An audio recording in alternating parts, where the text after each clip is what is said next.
Yo, yo. What's up? What's up? Hello, hello, hello, hello, hello, hello. Welcome to the stream. Welcome to another day. I guess another stream. Damn, I can't even find words today. Jesus. But hey, I'm back. I'm back. But this time, not really with a new game, but more like a game that we've been playing for a while now. Here and there, just jumping in, jumping out. You know how it is with this game. And yeah, we're here. We're gonna be continuing Great Ace Attorney Chronicles, which we've been going through a few months probably. Yeah, I lost count. It's not really a game that I play every day, but there's a lot of reading, so I like doing that. And also the story part, okay, it's pretty good, pretty good. And yeah, we're on episode 4. And yeah, that's where we continue on, right? Hopefully we can finish up that story today. And yeah, if you have missed out, on all the playthrough on Ace Attorney, I have it uploaded on the YouTube channel, so you can check it out over there. So if you want to catch up, everything's over there, and many more things are over there as well. Like we just finished Akiba's strip, and yeah, there's gonna be something. And also, let's see, what kind of news do we have today? As always, checking out some things. And yeah, gaming news. Um, wow. So Sony doesn't have doesn't support PS3 games with DLCs anymore. But I don't have a PS3 or any PS4 or PS5, so no, I would say getting old games not that DLC is kind of terrible because sometimes it makes a game even better. No, kind of sucks, but maybe they can do something with that, huh? Maybe they can do something with it. Maybe add something extra to it. I don't know. Patch it in from the get-go. I still don't understand why DLCs are not automatically added to the normal game instead of having to separate it. Maybe a bit more work. What else? I heard Skago's got a new character. Black Dahlia Alpha. Okay, I haven't looked at it, so yeah. Interesting. Lord of the Rings Gollum launches September 1. I can't. Lord of the Rings and Gollum, huh? I mean, treasures, all that. V Rising sold 1 million. I mean, I didn't expect anything less. I mean, it's like Valheim, right? Just vampire Valheim, Vamheim. Yes, Vampheim. Oh, hmm. Yeah, I mean, I didn't expect less, V Rising looked good and everything, so yeah. I'm already a big fan of it, so in general with these survival RPGs, like, yeah, it's okay in in the beginning and it's later on down the line. It's like, yeah, I don't care too much about it. It's like almost remind me of like Ark and Rust and all that. Even though it's not, it's more like a fact that it reminds me with the walking, all that. So maybe that's why I'm still having that kind of view on it. So yeah, and that there aren't many news anyway. Anime news? Any anime news? Hmm. Yeah, we got another. It's like Asama got strong by raising skills related to farming. I mean, okay. Yeah, guess that's good. Yeah, I guess that's that. Then a few things in there, but not really anything special. As always, it's something, yeah, it's good in the beginning, then it's trash, and then it's like, eh, whatever. Yeah, anime news aren't really always available because there's only so much news to go around. Not like gaming, where it's also day-to-day basis there's something new. Alright, I would say.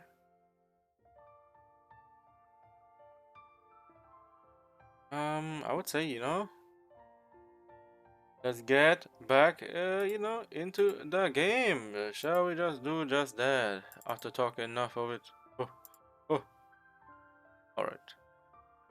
Alright. Capcom, Capcom. Alright. I can't wait, you know. I want to see where it goes because you know, going play through quite a lot. So I have to always, you know, check in with the sounds and all that because this game is loud as fuck. This game is loud. Alright, let's jump straight into it. Oh man. Oh yeah, we what did we do actually last time? Let me read up on it again. Oh yeah, knife fragment. Yeah, the fragment, I guess the knife piece fit pretty well on the broken knife. Oh ho. Hey, that's where I stopped. Okay. I guess we start off from here, you know. This is a miracle. It's not a miracle, mate. What are you talking about? A miracle? The one has figured it out. Has he? Council, explain this extraordinary coincidence at once. Not really extraordinary coincidentally. No. Oh yes, my lord. The crucial point we have to ask ourselves here is when did the fragment of metal find its way inside Mr. Gadidep's pipe? Pipe?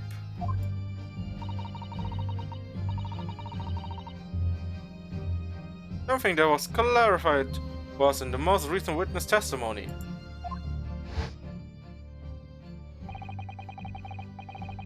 Had a thing in my hand as usual at the time of the onslaught. Oh, whoa, whoa. Knocked it clean with one of the soft projectiles. She did, yes. Soft projectiles?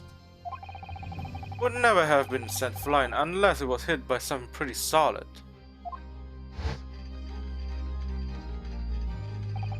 Our dearie me. During the argument between these two that occurred, just as the victim was on the pavement below. There, that's some hugely unlucky. That's so unlucky. It's like if you think about it, you know, someone is in a rage, you know, fit of rage, start, you know, swinging and throwing shit around, and then you know that part where you know the knife flies towards you, you know, towards you, you know, person, and you block it with your pipe, and that knife, you know, got thrown out the window, and you know the knife flies out the window. Meanwhile, someone stands beneath the window and got stabbed in the back. Well, that's That's so unlucky. That's insanity. Like what kind of probability gotta have to get hit by a flying knife that is you know, on the window, like on top of the, you know, above you. It's like, how is that even working out for you? That's just so unlucky. Did I read it? Yeah. During the argument between these two that occurred, okay, but below, Mr. Gadidep flung this knife at her husband. However, the knife missed Mr. Gadidep, instead striking the pipe in his hand at the time, and that knife got thrown out the window. Meanwhile, that knife, while flying, went out the window, fell down to the person below, into the back. It's like a chain reaction that I think that happened.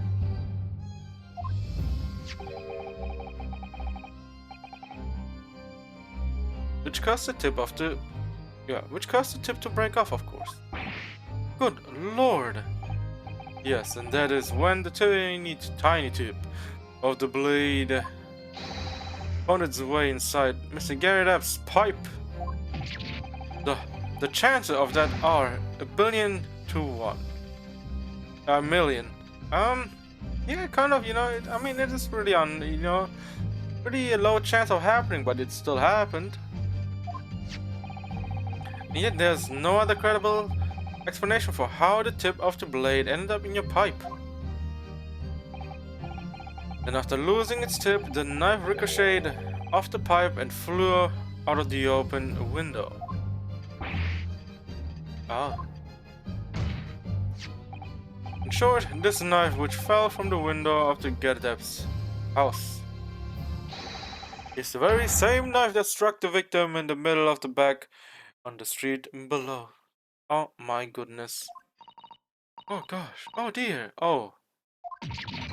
No ho ho. Hey yo, why are you objecting? What?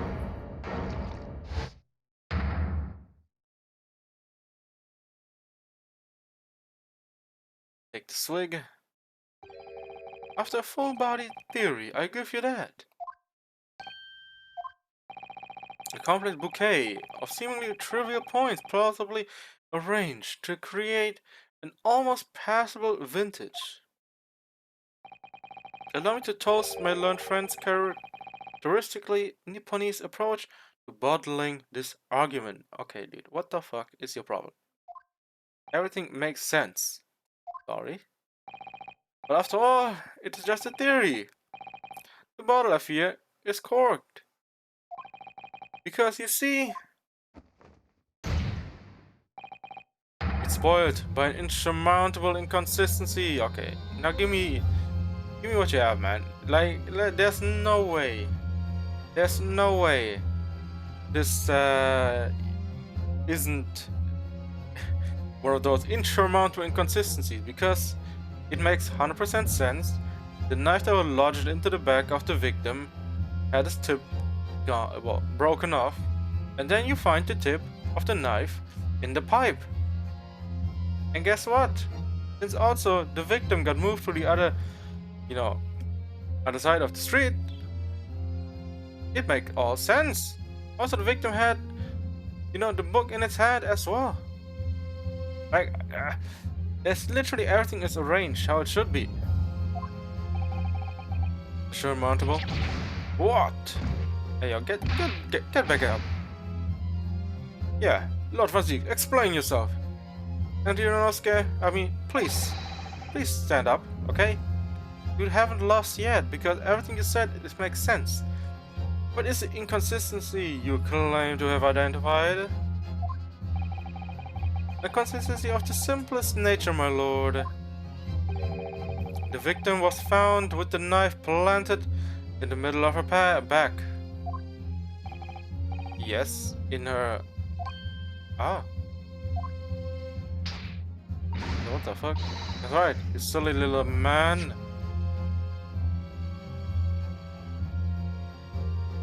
I mean, yes. It makes sense. Because the victim, bowed down, bowing down to pick up the book that fallen in front of her. Or him. I don't know what it was. Oh yeah, it's a her, okay. In front of her, picked up the book, since it was probably, it was burning, or more like charred, I guess. And, meanwhile, she was bowing, while picking up the book, it got, it fell into her back. So, it's kind of a low probability it still happened. Now, John, old thing, what are you getting so excited about? Let's consider the basics facts of the case once more. The victim was walking along the pavement before being stabbed in the back and falling to the ground.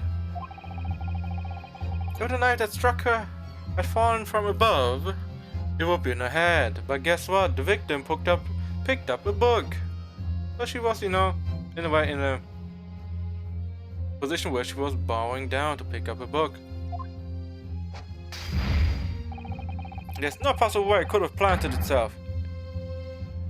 Please.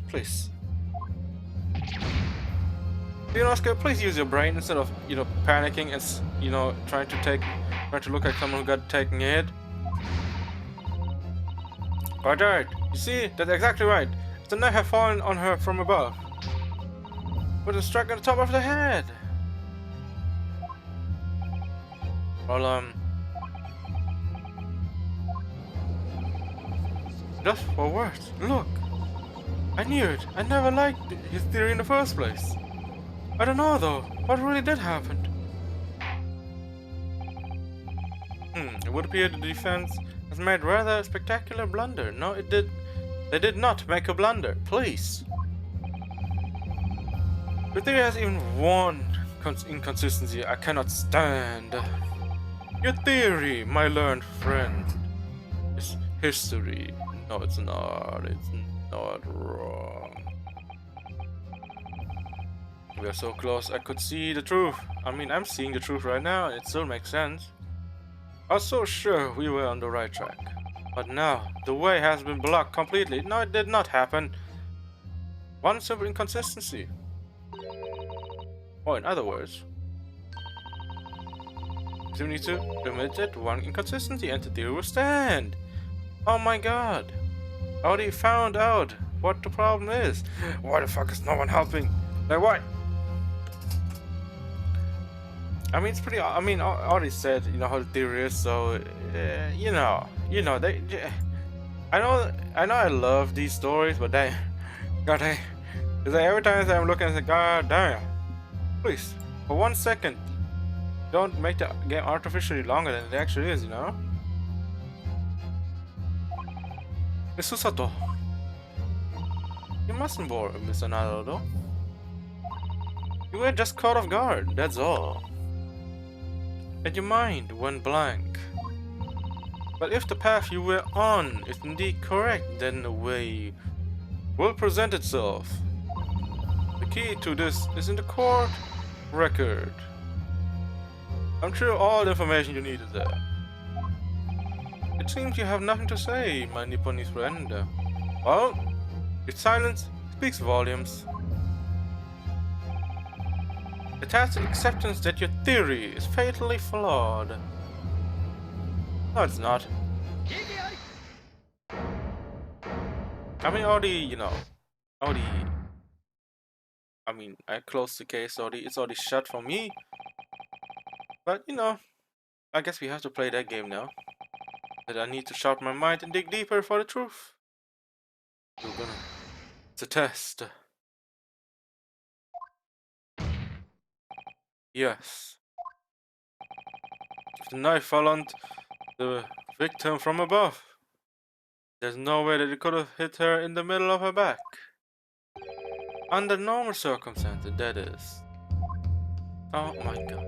What are you implying? Fool! What are you saying? Counsel.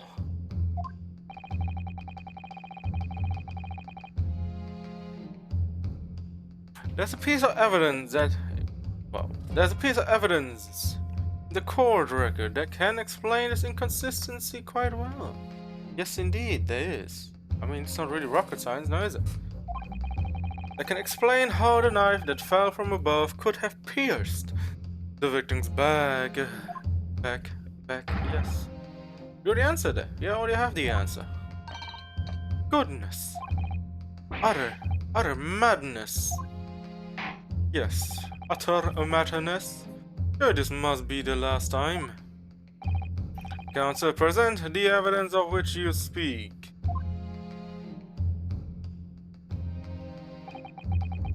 This is the last inconsistency, the final piece in the puzzle. If I can successfully make sense of this, the truth will be laid bare. Or bare? Bar. At last. The evidence that explains how the falling knife became lodged in the victim's back.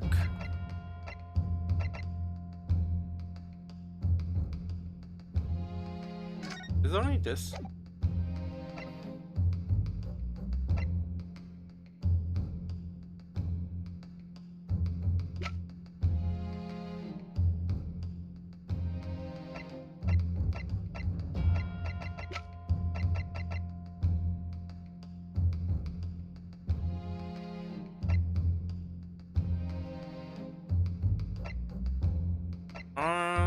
Let me see.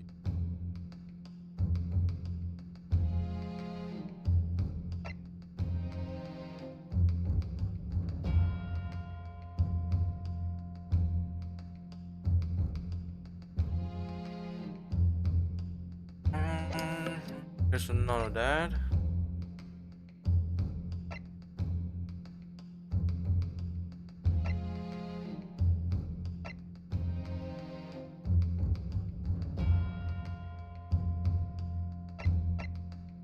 I don't explain how the falling knife became a lodge in the victim's back. Oh yeah, this one. For a book found at the scene. You know, I was looking through it. I didn't even read the green text before I was looking through everything. Yeah, I mean, yeah, it was literally that book. The final piece of evidence that the defense will present. The burned book. Yes, the burned book. Is that not Mr. Gadidev's book? Yes. And to understand its significance, we have to consider how it came to be at the scene in the first place. This photographic print clearly shows the book in question, and the victim holding it in her hand. But as we all know now, it was the police constable that put the book between her fingers again. No, my maid. My maid, that did not happen this way. Right, so, as part of his wholesale transporting of the crime scene to the opposite side of the road. No, he actually only moved everything over, but everything still stayed the same, you know? Just, the whole crime scene, plus the victim, everything holding, was moved to the other side. That's true. However, it's really, it was a copy pasta in a way. In real life, in a way, right? Like, yeah, you see, this crime scene, you know, it looks pretty good, but also terrible for me, so I'm gonna move everything as is to the other side of the road. A part of the testimony, Constable Beat made an extremely enlightening statement on that point. But what made you place that book in the victim's hand? Oh well, sir, that's because that's how I found it. When he first ran over to the scene, the victim was already holding the book. So when I moved everything, I made sure it was still in her hand. In other words, the victim had already picked the book up of her own volition. And clearly, it must have been before she suffered the knife wound. Well, I should say so. After being attacked with a knife, I don't imagine you have been doing much of anything. But the question becomes, why did the victim have that book in her hand? See, good question, Orionosuke. How about you tell us, why it's been happening, Why everything's going on? By Jingo. I don't know who Jingo is, I have no idea, man. It would be nice you tell me who Jingo is. I think I'm beginning to see what may have happened to now. Oh, do you know? Oh, amazing, amazing! Oh, dearie me.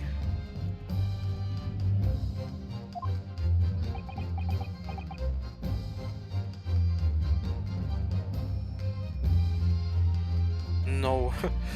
He has no words, man. He has no words. We know that the book fell from the top of the floor with Gary Depp's household onto the pavement below, okay?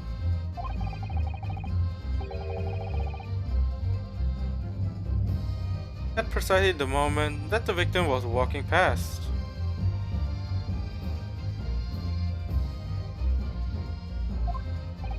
Yes, at exactly that moment. You see, it's all coincidence in one go. Who would have thought things like this would be happening like this, The young woman was walking along the street in the light fog, when all of a sudden the book fell right in front of her. What unluckiness. The book I threw, but yes. That's quite the way of things are going right now. Yes, Miss Gadiap. Oh, Gadiap. And what do you think the woman did? What do you think she actually did, you know?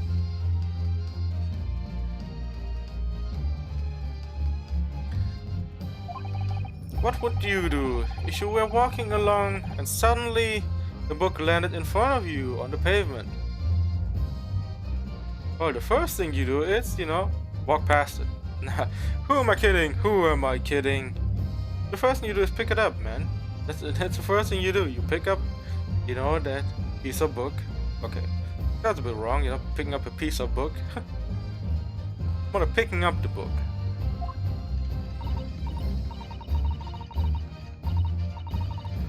Well, I really can't imagine it, I suppose. Oh, you 100% can. 100% can. Yeah. You can 100% imagine it, mate. You might have reached, down.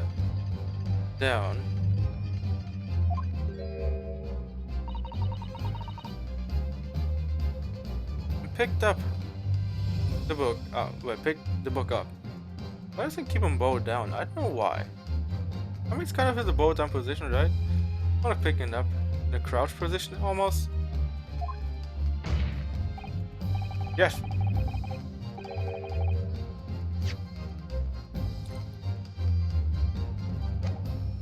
Yes, that's exactly what the woman in fact did. She picked up the book.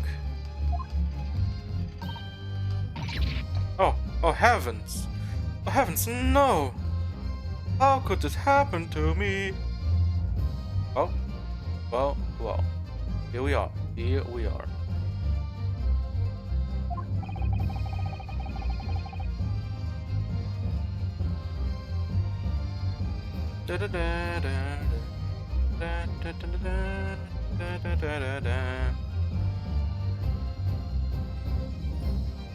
And when the workman reached up to pick up the fallen book,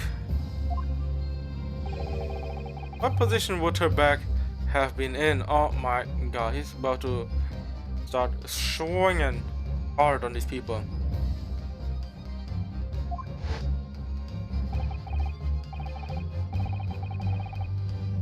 That's right, facing the sky. Completely and utterly defenseless. Damn, defenseless, huh? Defenseless, Yeah, I mean, it's kind of is defenseless, right? Only a little bit, you know?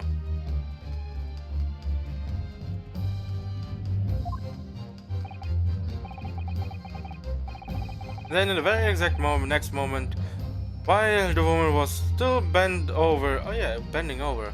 Yeah, actually that's the word, yeah. I mean, it's kind of, you know, in the boat position, you know? Bend over, picking up the book. Wow, whoa. Things are coming together. Holy shit.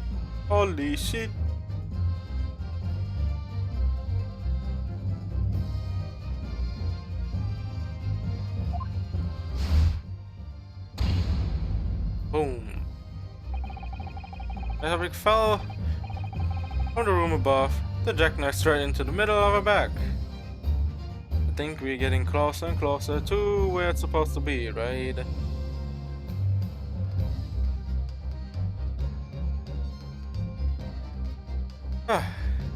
People.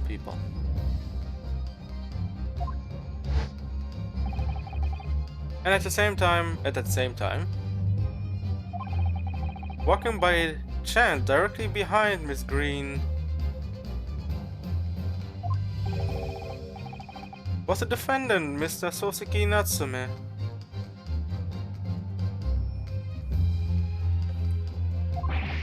Well, I never. It appeared to Mr. Natsume that the woman simply collapsed on the floor. In the dark and the fog, he didn't see the knife falling on her from above.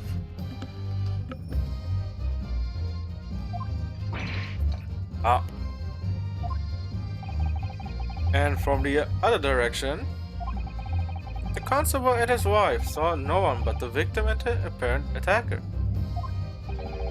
So there never was a real culprit to run from the scene in the first place. Yeah, there wasn't.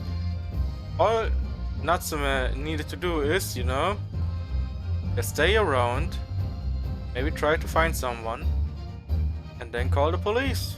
Instead, he ran away. No, this was nothing more than a series of unlikely events that culminated in an unfortunate accident. Yeah, a series of unfortunate events. And that is the real truth behind this case.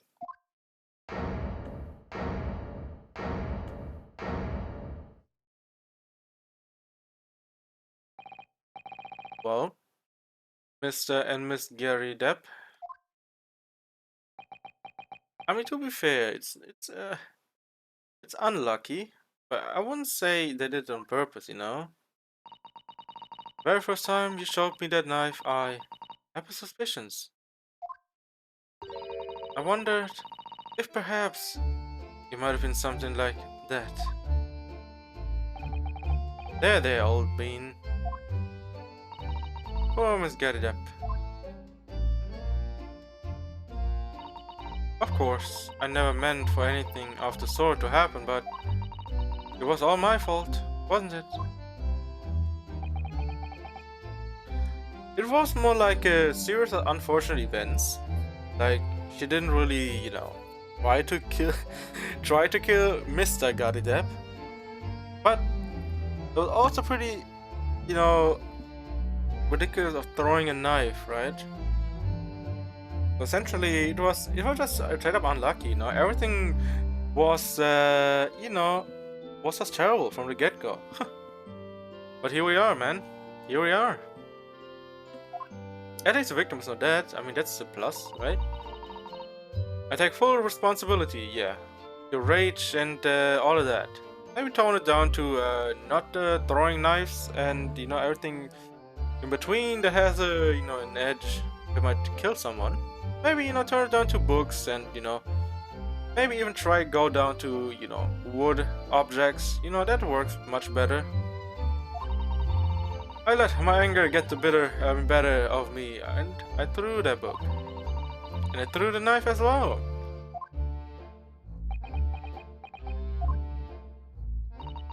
John, dear. It's alright. I know. I'm ever so sorry. Truly. I'm sorry.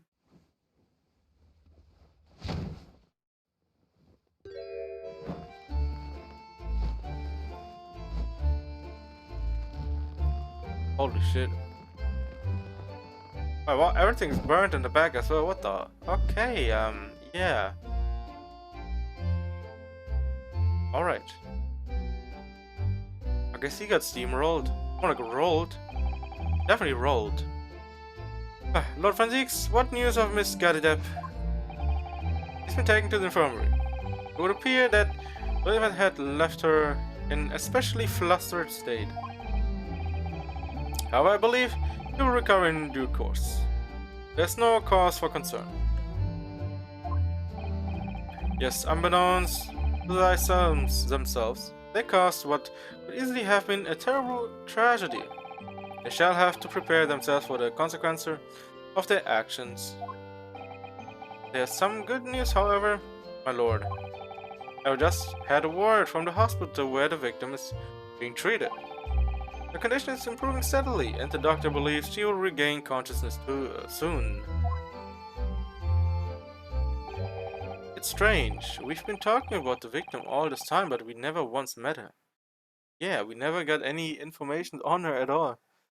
It's like someone is trying to, not tell the whole story. How wonderful. The woman is out of danger, it seems. Yeah, it's pretty good. It's pretty nice. Yes, and that is good news. So, Mr. Soseki Natsume, gotta be straightened up, man. Gotta be clean, upstanding, and, no, well dressed. Yes. On behalf of my fellow countrymen, I would like to take the opportunity to beg your pardon and stop being, weird asses. You came from your distant eastern homeland to study our great British culture and have been repaid with immeasurable unkindness. Oh, yes, yes, yes. He got very treated. He got treated very bad, terribly bad. Please accept our heartfelt apologies.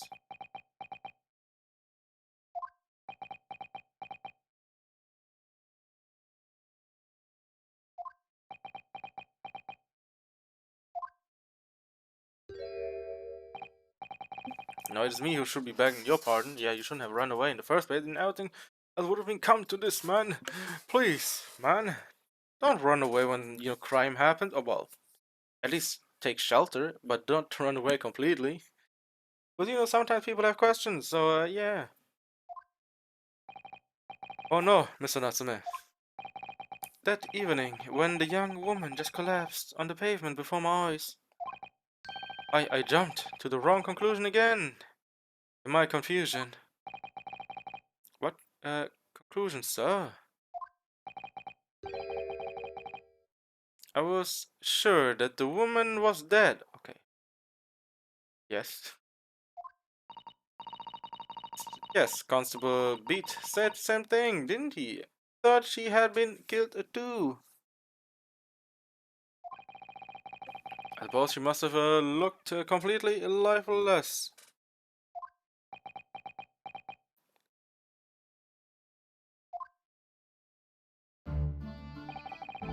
It's been about a year since I arrived in Great Britain. Now, but I still can't get used to life here. Well, I mean, you better get used to it, mate. The things are not best of the best, of course, but sometimes you have to adapt a little bit.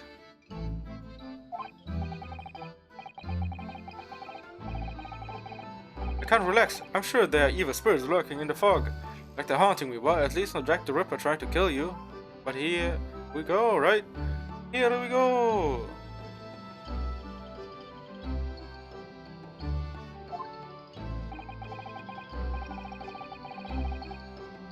Oh, Soseki-san, his imagination really has got the better of him. Well, yeah. Well, yeah.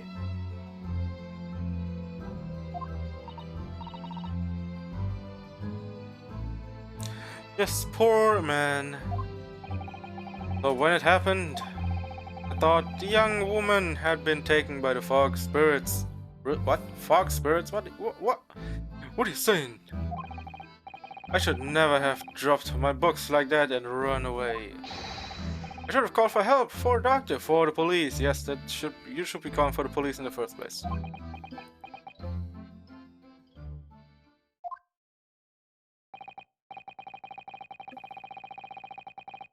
Instead, I managed to create a rift in the relationship of the trust between two empires. Well, that's more like unlucky, in a way.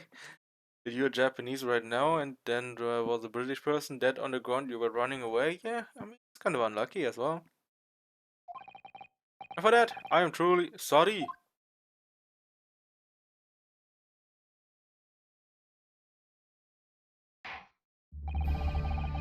One could indeed say that some sort of mischievous spirit has been at work here. One that created a chain of unfortunate mishaps. We were befooled by the spirit and led false conclusion. But thanks to Lord Van Zeeks and our young lawyer here from the east, that chain has now been broken and the spirit exorcised. And I heartily commend you both. Oh, now then, ladies and gentlemen, after duty. Yes, my lord. In concluding this trial, I must ask one last time for your decision regarding the defendant's culpability. Are you ready to present your findings to the court? As the foreman of this jury, I can assure you we've reached a fair and just conclusion. I do declare the truth can be extremely cruel at times. Well, I didn't suspect the woman next to me, that's for sure. Sitting in for the old bean whilst she's out of action, you know, but I know that her decision would be. Does this mean I'll finally be able to get out of here and start work? Yeah, it's about time, man. You can just go, man.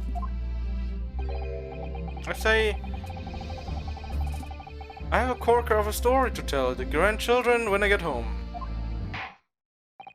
Well, ladies and gentlemen of the jury, I hereby demand your final decisions. Mr. Foreman? Not guilty. Oh, yeah, I heard this voice.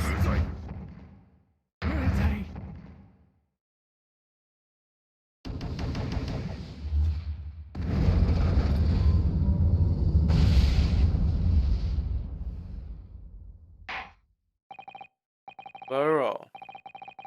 Mr. Sosuke Natsume, I hereby pronounce you not guilty. Hey. I mean, I already finished, you know, the trial before everyone was done with the talking. Guess I was a bit too fast on that one. And finally, Mr. Natsume. Oh yes, Lord Sir. You are now a free man once more. It is my hope that you will continue to further your education in the British culture. May you never again be brought before me. Well, hopefully you don't, you know, being idiot about it. Oh, yes, sir. Of course. Of course. On my life, I swear, I'll never set foot in the courtroom again. I am transported to tears. Transported to tears? Huh? What? Thank you, counsels. Court is adjourned. Then we are 2-0 against Mr. Van Zieks, eh?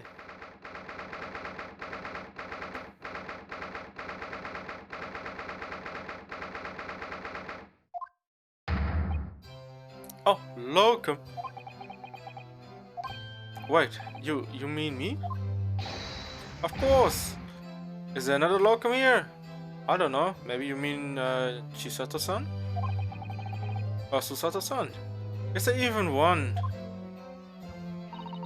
Compared to the original locum student, Mr. Naruto Esquire, your name has become rather short, hasn't it? What's wrong with using my actual name? Oh, at last, I'm free! I'm free! Joyful, joyous, jubilant jubilation. Steady, hearty, happiness, hurrah! Oh, I'm pleased. Mr. Natsume is delighted. Would it be so hard to just say that then? Well, he is a guy of, you know, of a lot of words. Locum, you did it! Save me from the brink! Well, what happened to the poor woman? Was in no way your fault after all. I'm just glad everyone can see that now. No, not that. Lovely lawyer, locum lawyer. Yes. I mean, as I said before, I have just never got used to life here in Great Britain. Every time I look over my shoulder, I see foreigners. I see towering brick buildings. And from high up windows, I see them looking down on me laughing. Look at that little hunchback. Oh dearie, I'm sure it's all in your head, Mr. Natsume. But I, you locum lawyer, gave my gloom the boot. He stood firm behind the baronial bench before all those babbling British. You battled to the bitter end, laying bare the baffling truth. And when they were behind the blinding fireworks among the beams of the Bailey's roof, I bellowed, Behold the beast, the best barista ever born. Well, that's very flattering, and we are very pleased for you. This has given me a wonderful anecdote to recount to my old friends back in Japan. And an anecdote? Is that what's to become of all my hard work? Well, he became a legend in a way to him, so maybe he will write, books about him, stories, give the, those stories to the walking merchant or whoever is doing all the, I guess, history writings. Ah, there you are, my dear fellows. Who's the? Oh yeah, it's Sherlock Holmes or Sherlock Holmes. I apologize for keeping you waiting. I rose late this morning. Oh, Mr. Holmes, what a pleasure to see you. I see I'm here. Not a moment too soon. A disaster has been averted, I'm glad to say. Oh. The trial shall begin presently, Mr. Nato, and I wish you the very best of luck. Damn, my man's actually late. Okay, my dude, okay.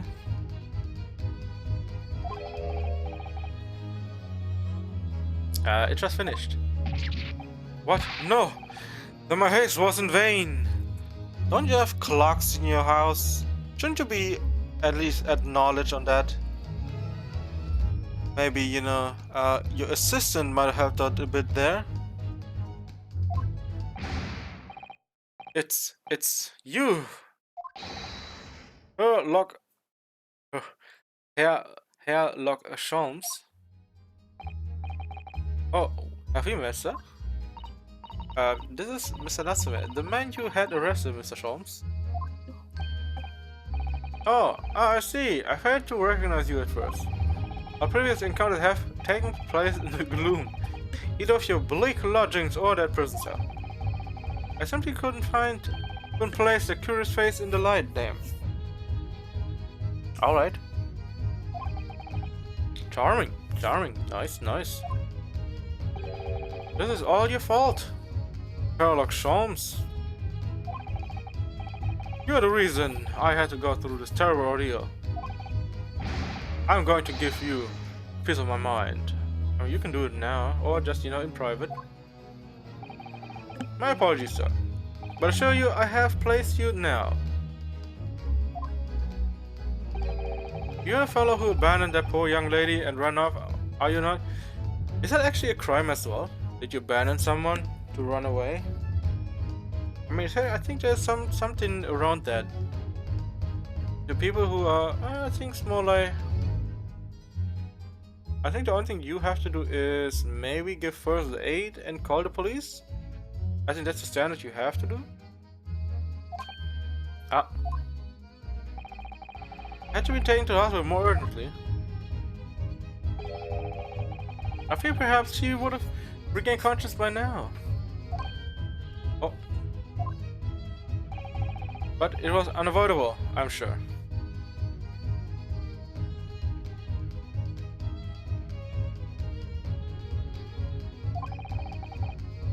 We are but humans after all. Anyone would have been shaken by such an experience.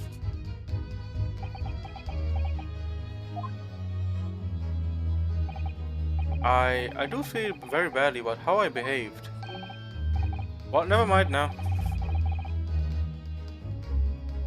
No, then, what was it that you wanted?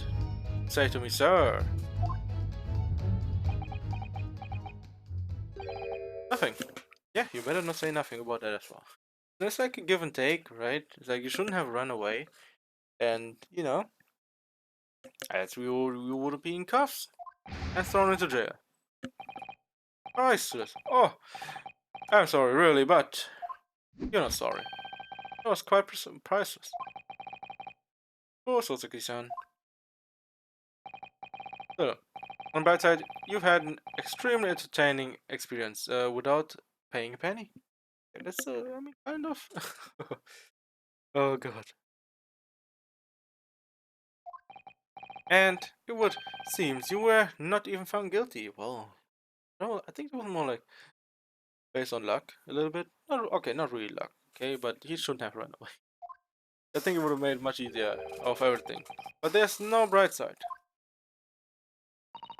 Whatever do you mean, Mr. Natsume? Even after this, I'm still cursed by the spirits. And now by the Reaper. Ah, Lord Van Zieks. I haven't forgotten, you know, that facing that man in court means even if you're found not guilty, you're still doomed. It will be alright, man. It will be alright, Mr. Natsume. Hmm? If the Reaper appears trying to make trouble, I will protect you, damn. Susato is on that hero arc, huh? Got to throw down his hands. Okay, what are you doing? Why, why are you using your executions on us? What a perfect executed Susato takedown. Much as I like being turned on my head, a bit of a warning might be nice next time, Miss Susato.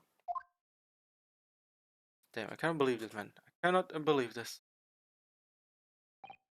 So, Mr. Natsume, what do you intend to do now?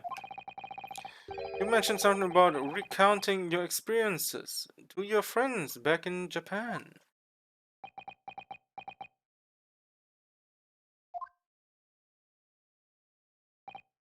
Yes, I intend to return to my homeland soon. Oh, okay. Well,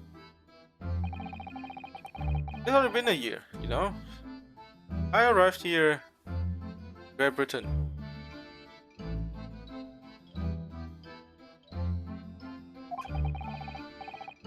I visit universities, libraries, bookshops. I've been honored with the tutelage of professors.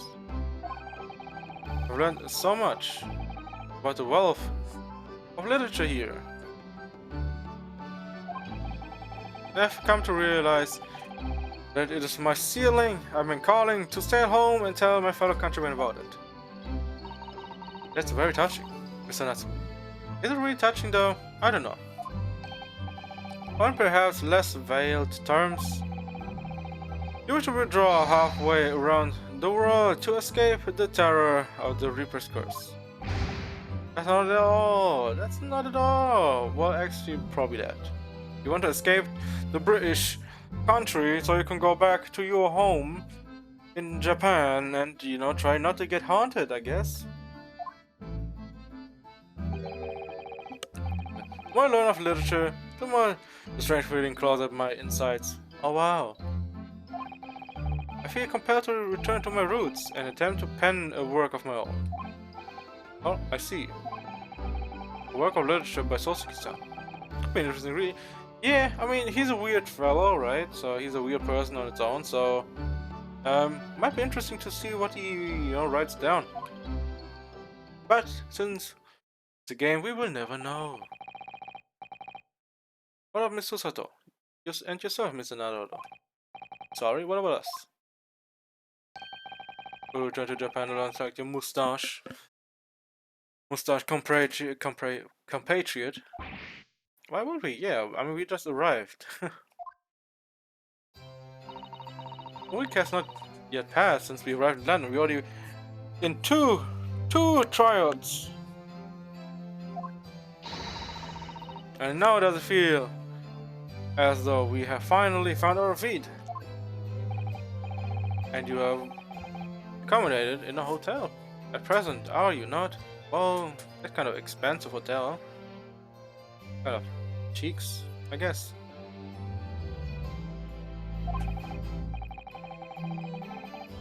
That's right, but we need to find a lodging before he bankrupts us. I've calculated can only afford another 10 nights before our entire budget is exhausted. Well then! Yeah, no, I'm not about that life. Oh, the windowless room? Ah, but what it lacks in windows? What it makes up for with the floor, a ceiling, and walls. See, I know about that, man. I need light, okay? I'm the kind of person who, you know, plays games and all that. I still like my lights. I don't want to go back to the times where I don't have lights and my eyes got ruined because of gaming in the nights and without light. Yeah. Definitely a good window, you know? I have a big window, so... Great. And of course, we have to leave behind the accursed evil spirits. Oh my, an evil spirit. Oh yes. It tries to suffocate you while you sleep. It's an infallible wake-up call. No, it was more like a cat. You think about it. That's alright. Perhaps I can offer a more welcome alternative. Would you consider taking lodgings with me? Really? That would be pretty nice. Well, a vacancy has conveniently presented itself. So it is up in the attic, I might add. Are you sure it isn't just the storage left? I spoke with the landlady this very morning on the matter of price. And Iris is cleaning the room as we speak. Wow, so everything moving along already, huh? You must come at once, I presume. There's no luggage to speak of.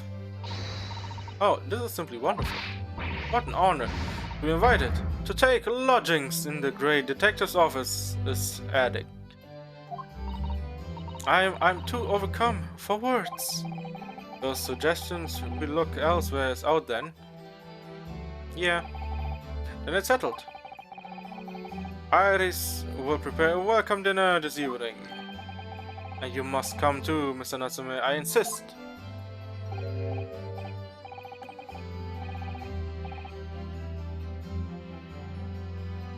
I don't know what to say, but thank you and yes.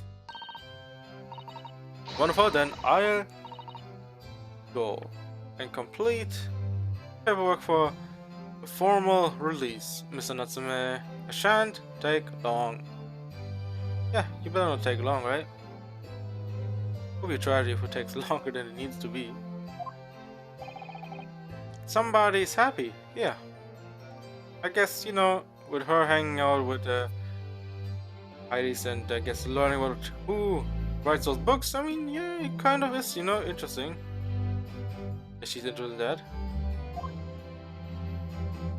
Alright.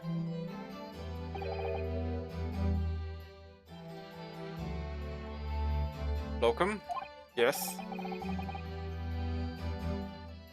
I knew that you wouldn't let me down. I'm truly delighted to have met you here in London. Likewise, Mr. Natsume, it's been a privilege meeting you too.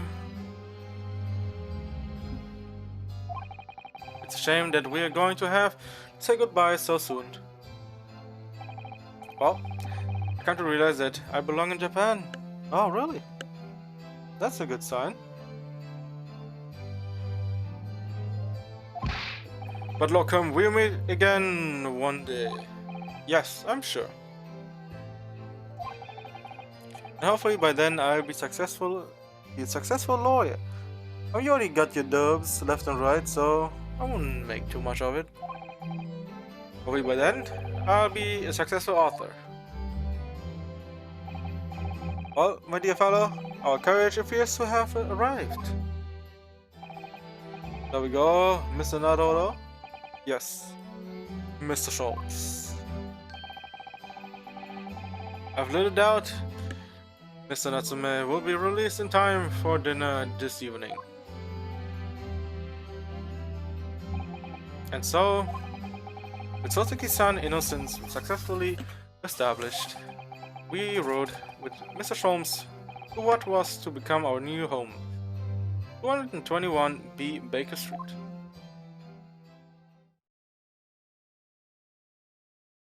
Oh boy.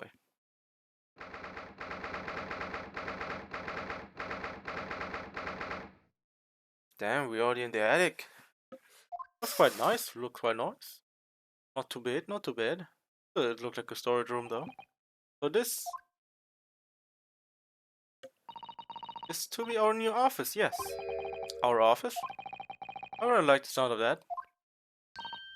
Me too. It's simply wonderful, isn't it?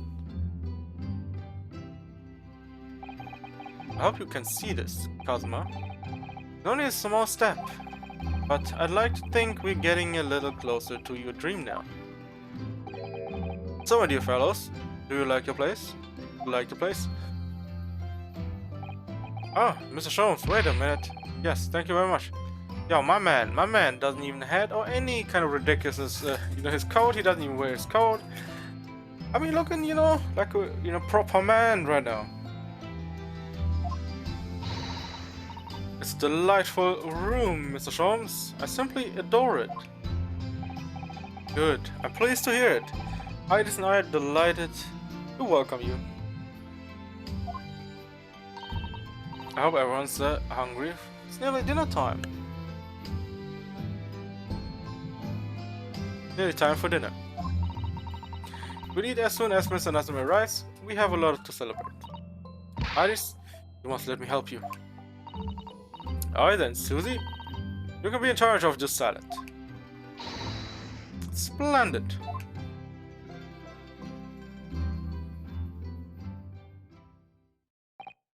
So, Mr. Nadoro, how does it feel?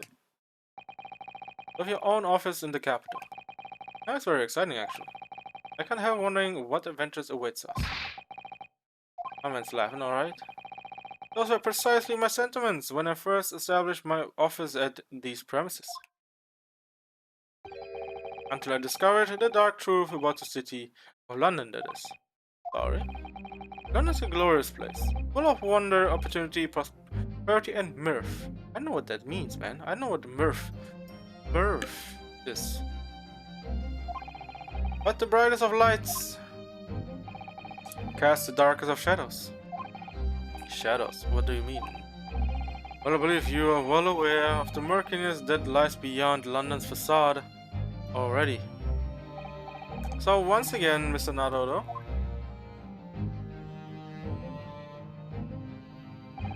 welcome to London. Why is it so ominous, man? What are you doing here? What are you doing? Of course, at the time, I had no idea of the significance of those words Mr. Sholmes so casually spoke.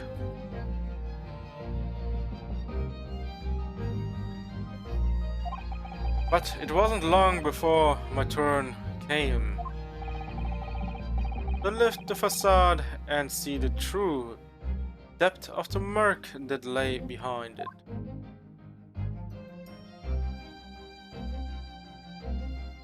The end. And that was episode 4. Who would have thought? We finished episode 4 today, huh? We were just an hour away to finish it, but hey, it's still a finish. It is still a finish. Alright. Episode 5. Damn, that's the last one, huh? The adventure of the unspeakable story. Well, time to start it. The Hound of the Baskervilles. The adventure of unspeakable... Not of the Baskerville. 来たぞ。ホームズの鋭い声が濃い霧の壁の向こうから聞こえてきた。私は霧のまとわりつく拳銃の撃鉄を起こして息を潜めて待った。永遠とも思える静寂、そしてその瞬間は突然訪れた。霧の中から見たこともない巨大な獣が私の目の前に躍り出たのだ。それは確かに犬だった。しかし明らかに尋常ではなかった。目はこうこうと燃え上がり、猛牛ほどもある体躯に獰猛な青白い炎をまとっている。血を這うような息遣いとうなり声、私はあまりの恐怖に震え上がった。見たまえワトソン、ホームズは魔獣を見据えて言い放った。こいつこそバスカビル家に代々語り継がれる伝説の魔剣なのだ。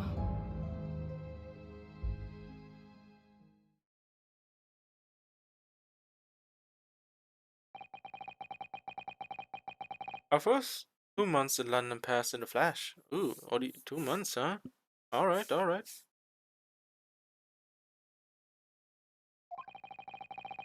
That is uncertain. Courtroom experience we were first thrown into on the day we arrived in the country. And Suzuki's son's terrible ordeal that had followed closely behind. had emerged victorious. However, there then came an abrupt end to our opportunities to appear in court, which was hardly surprising, of course, since, I was nothing more than an amateur, an unknown student of law from a faraway land. The life in our little office was very quiet. That is, until it was shattered one day by that fateful telegram. Oh boy.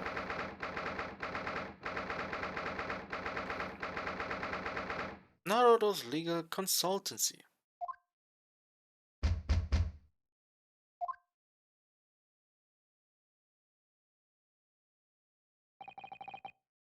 That morning, I was woken by the unreserved knocking on the door by the legal telegram boy.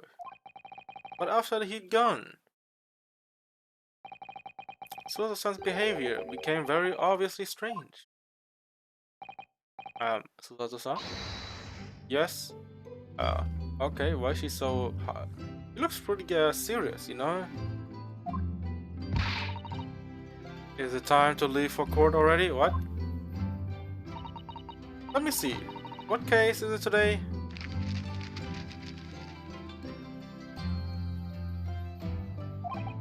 I don't think I'm scheduled to defend anyone at the moment, am I? Oh, no, of course not. How silly of me. I think Iris said she would make us breakfast this morning. I mean, that's good, right? That's good. So shall we go down to Mr. Sean's suit? Yes, sweet. Iris makes the most delicious breakfast food. She does, doesn't she? And once our bellies are full, we can leave for court in fighting fit form. But we're not fighting anyone. Let me see. What case is it today? Here we go again.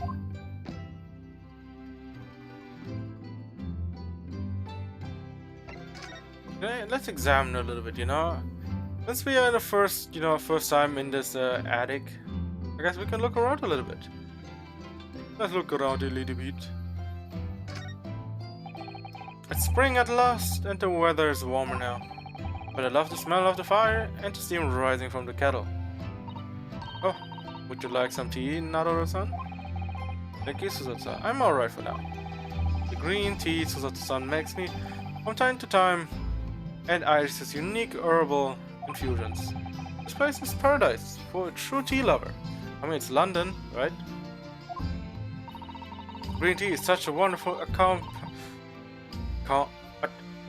accompaniment to British tea cakes, don't you think?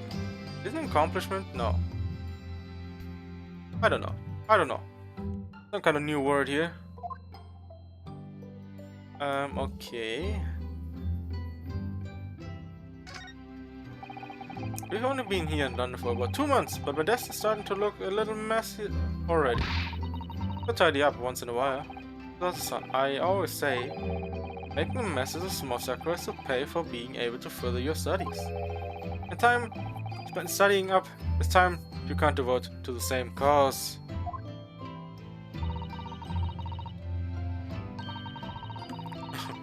And time spent on ridiculous arguments is time that could be better spent on simple housework. Damn. There was a counter, man. He went. I'm supposed to be the lawyer here. Well, you're only supposed to know how good you are, in a court of law, Other than that, it doesn't mean shit. It's like the point, again, that I always, like to make is, you have, school smart and street smart, right? One is helpful for, all the school things that you learn, all that, what kind of information you get, and the other one is, that you learn on the streets, what you can do, what you can't do, all that. And in school you learn all about math and typings, readings, all that.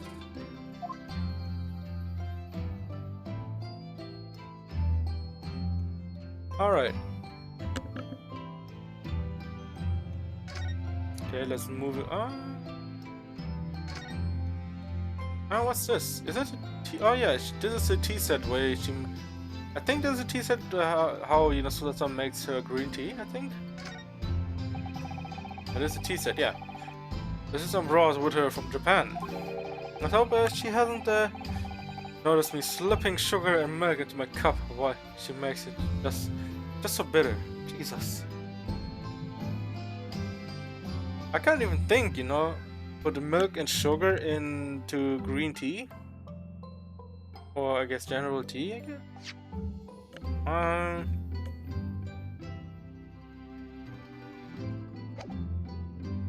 I mean, sugar and milk, it works, you know, it works, you know, it's simple, right?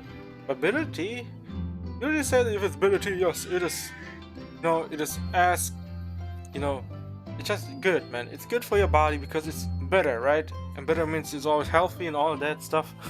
Medicine, but come on, man. Come on. We don't need that much. I hope she hasn't noticed me slipping sugar and milk, yeah. But you know, sugar and milk, you know, it works, and you know, if you want to make it like, you know, a bit more accommodating to yourself.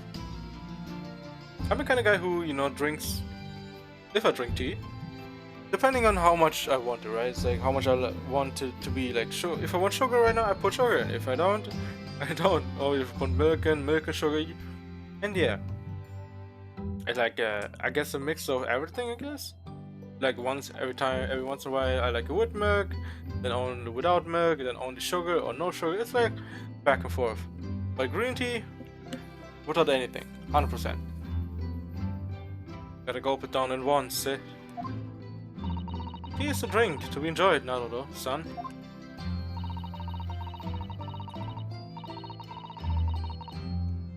We don't have to force yourself to drink it, you know? I don't like to see you screw up your face, so... At least she acknowledges that she's putting in, you know, milk and all of that. Alright, let's look here. We were rather lucky to find an old aquarium left behind here. Dude, aquariums are so much work, man. Too much work. Pretty unnecessary as well. The prawns we put in there are doing really well, and the anemones too. Anemones. It's a wonderful invention, isn't it? See behind the glass inside your room. Another example of Great Britain's greatness. Having to clean it out and change the water isn't so great though, is it? Yeah, it's terrible. Don't ever do any of that. It's a waste of time. Do you know, I've never seen inside your room there, Susato-san. I've never even peeped inside. I should think so too. Young man's private chamber is a place of bittersweet secrets, you know? Whatever you say, young maiden. You see, we're right now in the double standard part. It's like, so you're saying is you have your own room over here, right? But I don't have my own room? You barge into my room all the time? What is this, lady? What is this? Where's the equality in this one, huh? Where's the equality? Okay, why is here a stack of, looks like onions. Oh well. The desk. This must be the telegram. Let's see. Oh, no, you mustn't look at that. Not under any circumstance. Okay, why is that? Alright, I won't. I'm sorry, Naruto-san, but you can be very mischievous at times. Then put the telegram away if you don't want people looking at it. I mean, it's that simple, right? It's that simple. Put it away if you don't want anyone to see.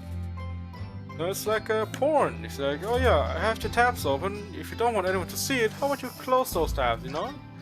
So no one else can see those. Or your hentais, or even, you know, your doujins that you've been watching on the side. Alright, let's talk to her. Soteki-san. I suppose Hosaku-san will have arrived back in Japan by now, won't he? Yes, I should think so. He left immediately after the terrible ordeal. Which would mean he should have completed the voyage already, or be just a few days away. A fortnight ago, we had that very long telegram from him, do you remember, complaining of seasickness? Oh, okay. But by and large, it seems the voyage has been going well. Something wrong, Naruto-san? I was just wondering, what might have become of Suzuki-san had he stayed in London, that's all. Well, you can go on of ifs, but I don't think nothing here would have changed. Unless he gets out of his shell, right? You mean as regards Lord Van Zieks, the Reaper? Yes, I can't help wondering if seasickness would have paled into significance in that case. The Reaper? Yeah, let's go with the telegram at the end, because that's, I think, the most important thing here. What is it they say? That no one wants to stand in the dock and be safe from the Reaper, right? Yeah, I mean, here we are, 2-0ing the Reaper.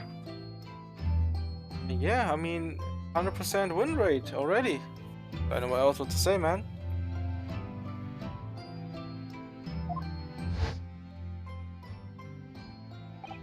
Like the way that nightmarish trial ended on the very day we arrived in London.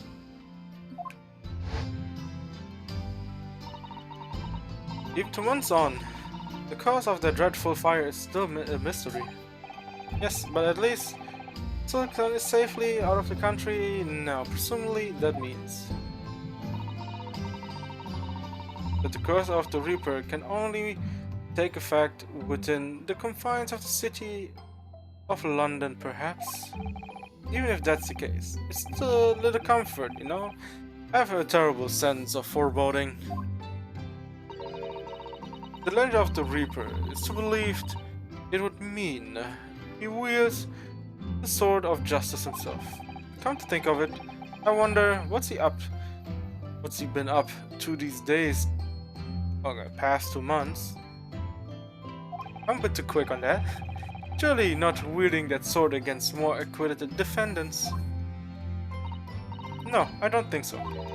Apparently Lord Van Zieks had appeared in court once, since our last encounter. Well, he thought, man, I'm gonna school these kids, gotta get some dubs, and here we are, him losing 2-0 against us. Well, I guess, he should maybe put himself into the coffin and, seal himself away and come back out when we are not in London anymore, Oh. Yes, since Suzuki-san's trial, he's withdrawn from judicial service again, it seems. Really? Just like before, when he wasn't seen in court at all for several years. It's just been me who's had to face him in this recent spate of trial. Then. Oh, just my luck. I mean, you could also say you're the only person who beat him in court, so it's an accomplishment.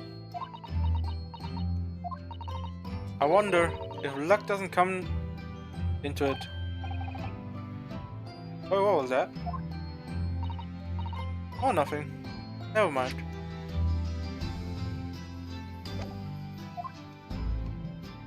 Alright, let's go for the telegram. So, what was it about? The telegram that was delivered this morning, I mean. Oh, the telegram? I don't know what you're talking about. Oh, but you're not going to get away with that. Well, I didn't think I would. Oh, you would 100% think you would get away with it. I guess your womanly charm would, push me above the edge of not, trying to push you harder on those problems that we have right now.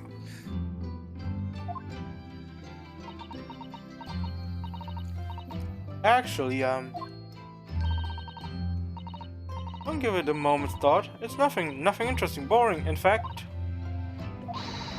I was just boring. It was just a boring old Telegram. Well, if it's just a boring old Telegram, just tell me what's the topics about, or just what's in it. Just tell me. It's just a small thing. It's nothing special, probably. Yeah, that's 3 times now that she's tried to and failed to convince me it was nothing. Yeah, like the more you say it, the more attractive that Telegram gets.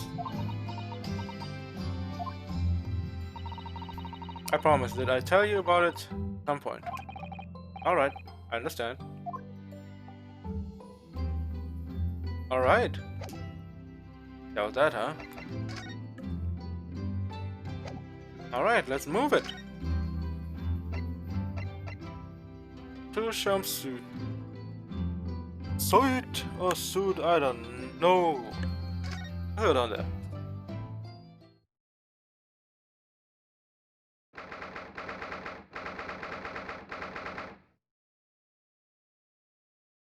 Uh-huh.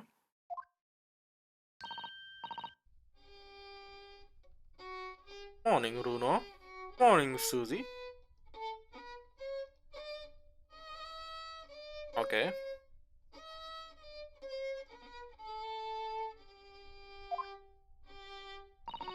Good morning, Iris. Iris. What is it, Runo? Well, I was playing the violin. Sounds like a cat being strangled. Ah, yes. You noticed that, did you? You practicing, or what's happening here? Cody isn't in the best form this morning, it seems. What do you mean best form? What? What are you saying?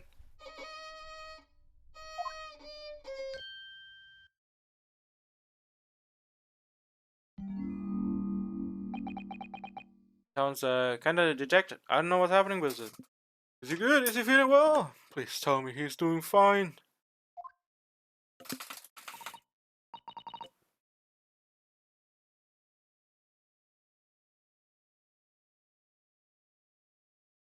Hello, Mr. Sholmes? Mr. Sholmes, hello? Good morning. Ah, good morning. Good night, perhaps. Yes, I'm napping, Mr. Sholmes? You look miserable. And the way you were playing the violin before. My analytical mind is dead. Music is dead. The world is dead. Oh. Damn, this blanched existence. That's all it is, my dear fellow. Nothing of consequence. I'm afraid I don't understand. Well, Iris, isn't it time we ate some dry toast and insipid coffee for me? If it's not too much trouble. What is insipid? Like, I'm learning so many new words. What are these words, man? What are these words? The cat? Is it the cat from... Oh, look, it's Wagahai. Good morning, boy. There must be some sort of tiny door for cats. Yeah, it blends so well in. It's like, what's happening? That's the best door, okay? It blends right into it, and yeah, no one can say anything. But how did it get here? Well then, everyone, time for breakfast. Oh, wonderful. Let me help you, Iris. Oh, it would indeed be a fine day to die. Ah, I knew something looked different. Something's missing from Mr. Sholmes' desk. Oh yeah, where's the thing? Let me see. Ah, shit.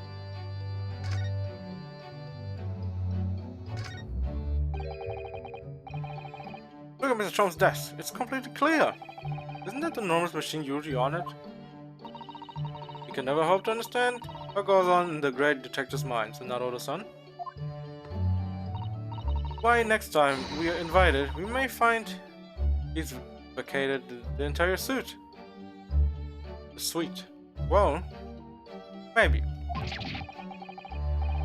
That's scarily plausible, actually. Alright. I want to see if it's still the same stuff that is all sorts of the shelves, okay, chemistry apparatus, books, papers, and lots of things I've never seen before. All heaped up so high I can have a feeling that the whole thing is going to topple at any moment. Oh, it's such a charming untidy collection of paraphernalia, isn't it? It just looks so messy to me. Like my desk. But you, Mr. Naruto, must learn to tidy up after yourself. No favoritism here.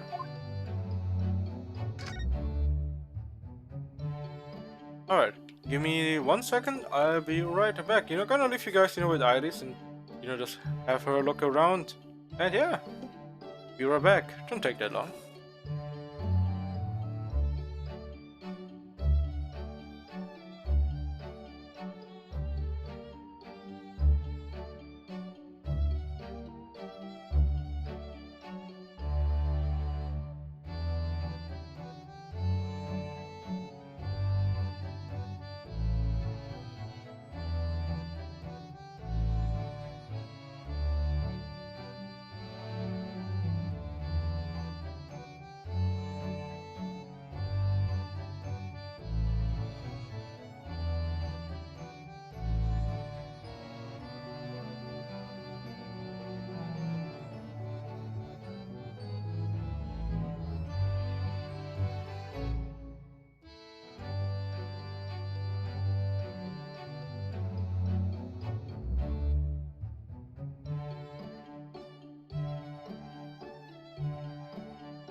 Alright, alright. I am back, I am back. Fire burnings. Fire is burning comfortingly in the grate again today. A very different feeling to a Japanese hibachi somehow. Oh, look at the photographic print of a lady displayed on the mantelpiece. Could it be? Yes, it must be. It's a woman! And how exciting! What kind of woman? Does it mean something to me? I don't know. Maybe it's something. Let's see what else we have.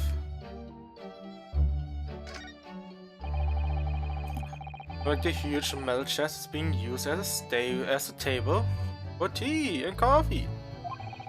It seems very sturdy, with an equally sturdy lock.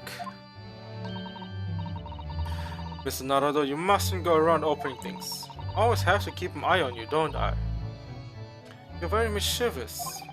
How did you come to that conclusion?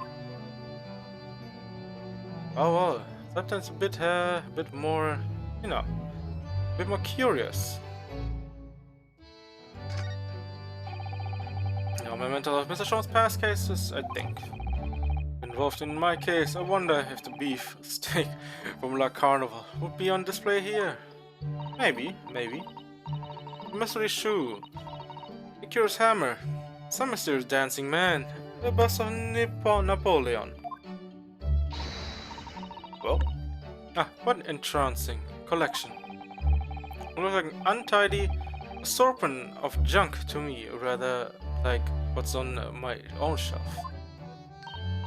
Well, really ought to learn you keep your things in order, Mr. Naruto. Naruto-san. Naruto! No favoritism here there at all. Yeah, definitely not. 100% not. Yeah. I want to keep Iris at last, so for now, gonna skip over her.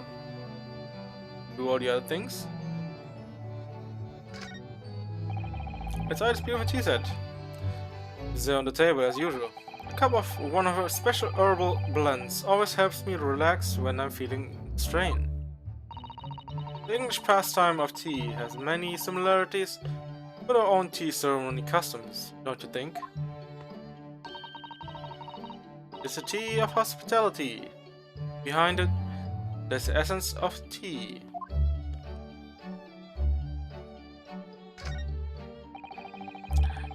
That's a charming little white shelf, and full of charming little bottles too. But the contents of them aren't quite so charming, it seems. Science is the future, Mr. Naruto. You can't deny it. I'm saving my money so that I can buy some chemistry apparatus as well. Okay, what are you trying to do here? Law chemistry. Take down throws. What diverse skills you boast, Mr. Sato?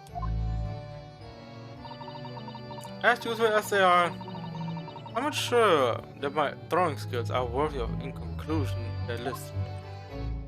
Wow, really? Wow.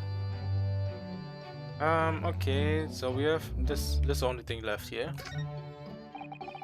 Don't think of it, I haven't seen Iris doing much writing recently. But there's paper already set up in the typewriter, look. As if she's about to start. Reminds me, when I mentioned that Iris was in the process of writing a full-fledged novel, Mr. Natsume was most impressed. Ah yes, Mr. Natsume. As I'll be doing too, once I'm back in Japan, he said through tightly clenched fists and teeth. Alright.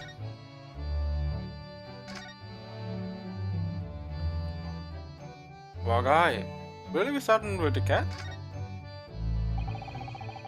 Mr. Natsume's cat seems to have settled into his new home then. It was his cat. Oh yes, and I've become very attached to little Wagi. Oh god. Will appear his previous owners completely forgotten him. Well, I don't think Natsume-san had any idea the cat was in there. Cats are unfeeling creatures. then meows, as empty as the heart of the muses.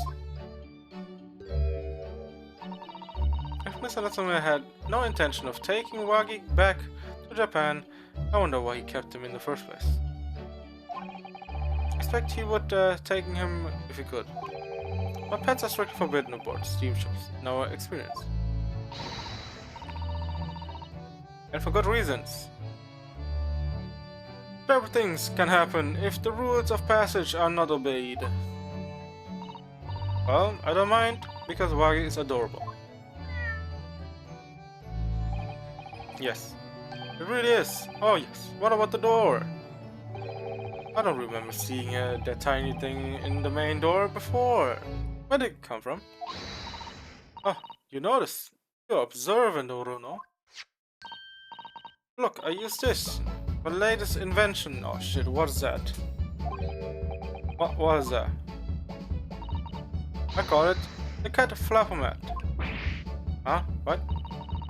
Gosh, a machine for making doors just for cats. That's right. I can make a cat flap for a little furry friend. Like Wagi in seconds. I guess it's quite convenient, is it? You can do in any door. But, and you can do it in any door at all. No matter what it's made of, it's powerful. You see. Wouldn't it have been quicker to just make the cat flap rather than making a machine to make the cat flap? Well, yes, maybe, but now I can make cat flaps any way I like. I guess, you know, it's thinking a bit further ahead. Oh, I think it's wonderful. You must make one of us. One for us in the door of our office upstairs, Iris. Why would you do that? You see, I'm the kind of person who... I mean, I like animals, right? But I don't really have animals myself. Because, you know, it's more, I guess. I would say yes, it's a great idea to have pets. Yes, it is good, but the thing is also, you know, could be annoying, right? Because if you do all the other things, but then you have also a pet that you have to take care of, yeah, I didn't think about that, you know, I know about that. He really knows how to come up with unconventional inventions. This girl, well, she also has a rocket launcher and all of that, you know? She also has a gun that she made. No, I mean, nothing new here.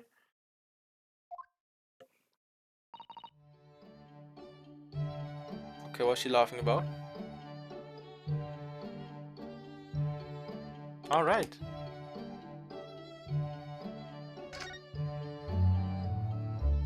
Well, she still has okay, she has nothing to say, but she's still marked, not marked off. Well, have to go back. Converse with the missing machine. Mr. Sholmes, I don't like to pry, but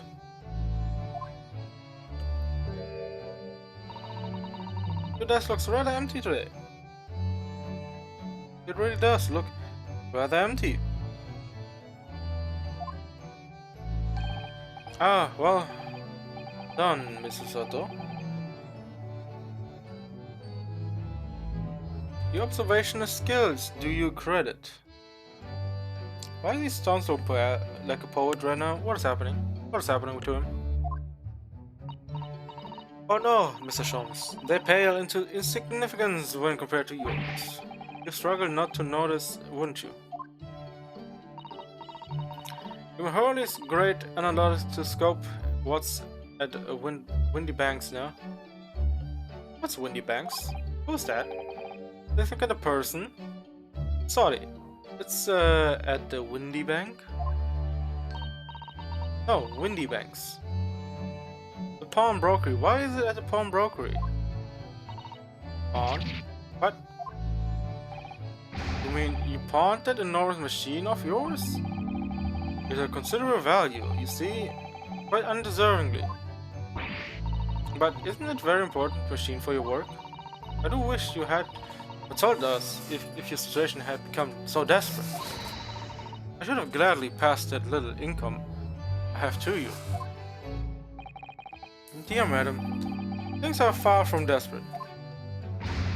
But that but the pawnbroker has yet wonderful machine. How can it be anything but desperate? Making use of a pawnbroker is quite ordinary here in London, I assure you. It is? Doesn't sound ordinary at all. Would seem that neither of you fully understand how pawnbroking works. Oh, how does it work? Is it a give and take? Give something, they give you something back, or is it essentially just, money in return? Oh, what's to understand exactly? How pawnbroking works? What did you mean by when you said we didn't fully understand how pawnbroking works? To the people of London, pawnbrokeries are akin to banks. Banks? On Mondays, merchants relinquish their finest jackets and trappings to their pawnbroker of choice. With the money they receive in return, they are able to trade happily through the week. And then on Saturdays, they go to recover the things using the money they've earned. I had no idea. This has been a fascinating lesson for. It's not really a lesson. I mean, what's the point of this? Everyone does it, you see, especially people in inner London.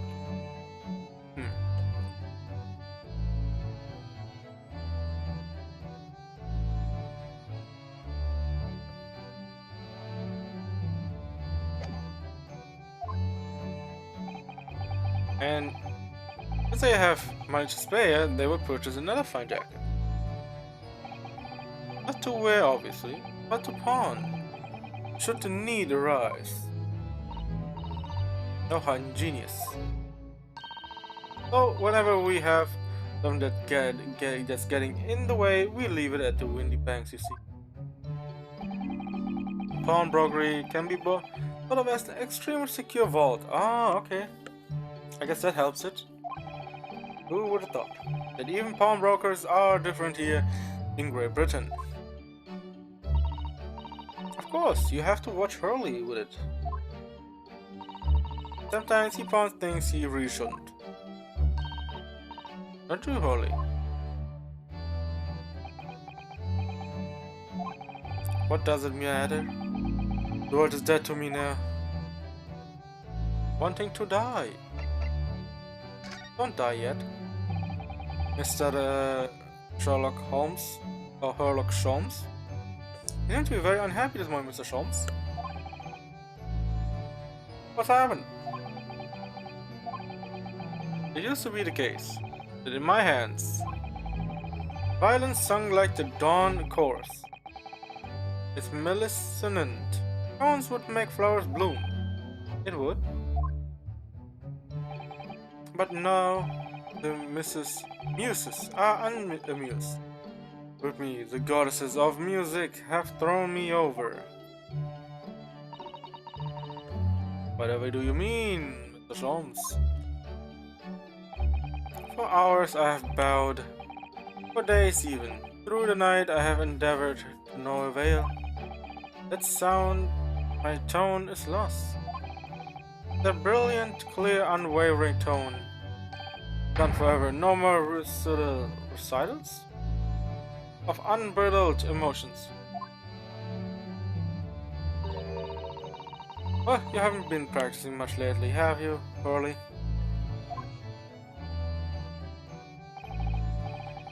Don't worry, I'm sure it will come back to you in time. Keep my words, Mr. Naruto. The goddesses of arts are fickle. One day they bestow genius on the man, the next they unmercifully withdraw it. Oh, I feel you, man. It's almost the same for me as well. My luck is sometimes so good, and then I literally get streaks of unluckiness. It's like, damn, what did I deserve to get this much unluckiness? Why is it happening to me? To take the turn I have for the violin from me. What is left for pity's sake? What is left? An empty man, an empty shell of a man. Deduction perhaps? Isn't that what you're known for?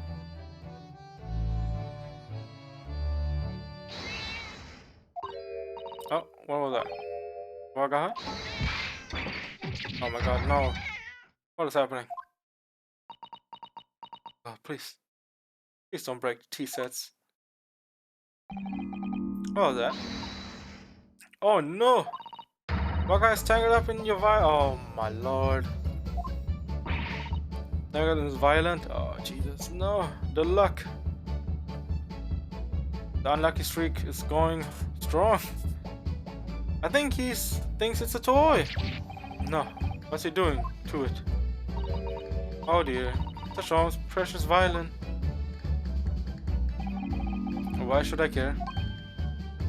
But I shouldn't be surprised. If they catch a more accomplished musician than I now, my man has given up on life. The Shaw's really some poor spirits, isn't he? Well, yeah, he is. He is. Well, anyway, I put it back where it lives, shall I, Hurley? Out of cat's reach, if possible. Maybe we should assess the damage. And you have to probably retune it, put new lines in it and all that. Oh god. Oh god!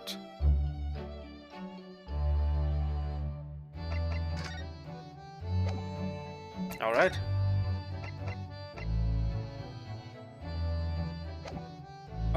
Can we look around? Maybe for the violin and all that? Oh, we can look at it now. So this is the violin, is it? It's a Stradivarius, one of the finest violins in the world, made by the renowned Italian luthier Antonio Stradivari. Oh, I see. It doesn't really look like anything special to me. I happened upon it covered in dust, languishing in a pawn shop down a nondescript back alley.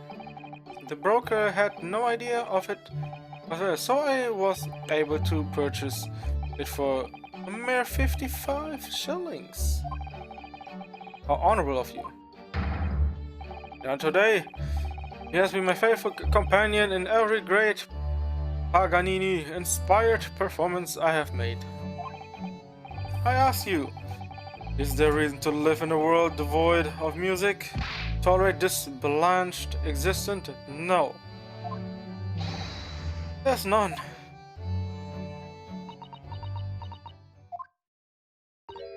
Mr. Holmes. What, dear madam? What? My thoughts are preoccupied with fancies of release from this dull routine. Well, it's about the violin. It looks very different to normal, don't you think? Hmm? What do you mean, Miss Susato? Oh, Susie's right. The tone of the wood is completely different. And that's not all. I'm sure there was no crack there before. Wait, that's not even the right size, is it? Huh? What's this?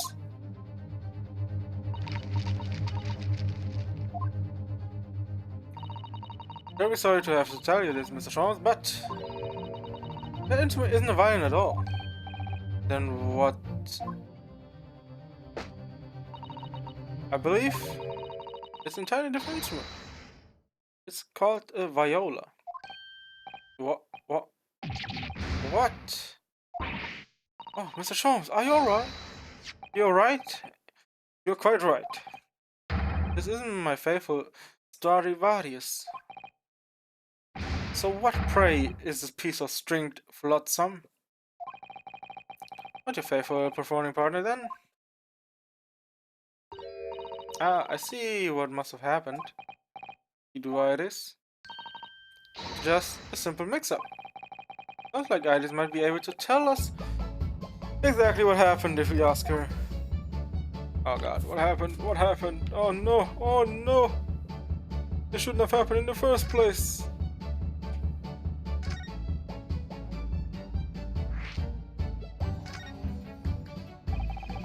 What did you mean by a mix-up, Iris? First it is violin, sorry it is viola, I mean. Was at the Windy Banks until last week? At the pawnbrokers? But Mr. Jones' beloved musical partner. There's a proverb from the East with which you are no doubt familiar, my dear fellows. Always let the beloved child travel. Yes, indeed. You sent your beloved violin to the pawnbrokers in the hope that it would experience personal growth. Oh, what a wonderful idea. Last week I pawned a great analytoscope in order to release my precious instrument. Well, it appears Mr. Windybank mistakenly furnished me with this tawdry fiddle instead. But my ears cannot be deceived by the hollow timbre of this piece of timber. Wait. No, but your very sense of was deceived by the fact that it just had strings. So what you're saying is the hollow of timber of the piece of timber. Either it's a mistake here in the writing, or it's two of the different things, or two with different names. My man, if it says we're a precious partner, why do you not recognize your precious partner after a week? A fine state of affairs. This is. Wait, was it actually a week? No, he turned it in, right? For the scope. I mean, I guess. But at the same time, you should have noticed it when you're at home, at least. Or actually, when you picked it up, you look all over it, right? And why I always say, Mr. Naruto, never trust a pawnbroker, they will try to fiddle you every time. But earlier you told us that you could think of a pawnbrokery as an extremely secure vault. I mean, it's holding. Come, Mr. Naruto. Wait. Dilly-dallying will get you nowhere. Sorry? Crunching your toes with that vacant aspect, pressing your coffee so obtusely. Are you not a little embarrassed by your own conduct, considering the urgency with which we are faced? We must visit Mr. Windybank's brokery at once. That's right, isn't it, Mr. Jones? Hey, actually, why are we going with him? Can't he just go over on its own, you know, get it back? Precisely, Mr. Sato. We're at the moment's delay. But I haven't finished my bacon and eggs. My dear fellow, surely you don't stand still intent. Want your bacon? In increasing your bacon aspect, to press your egg ever more obtusely. Alright, say no more, let's go then. Don't worry, Bruno, I'll be happy to heat it up for you again later. Oh, okay, I guess that works. Oh, thank you, Iris. As it happens, I'm rather curious to see what a British pawnbroker looks like. I guess a small adventure to the brokery. Let's go! Wait. Let's quick check. Okay, let's move to... Wait. Baker Street. Okay, let's look at the Baker Street first. Before we go straight to the Windy Bank. So you gotta be in front of... Morgan, in front of the road, right? It's been a while. Also, there is... Wasn't it snowing the last time? I could be wrong though. I don't know why. I remember it was snowing. Huh. Oh yeah, it's probably a few weeks, right? Since I mean we are in spring now, so it was winter at the time. So yeah, it makes sense that there's no snow anymore. Look at all the different things in the window of this shop. Ah, that's Windy Banks. The Windy Banks. The pawnbrokery. It looks much smarter than the pawnbrokers in Japan, doesn't it? Kinda does. Only a little bit though. Right, I find pawn shop at home rather inapproachable, personally.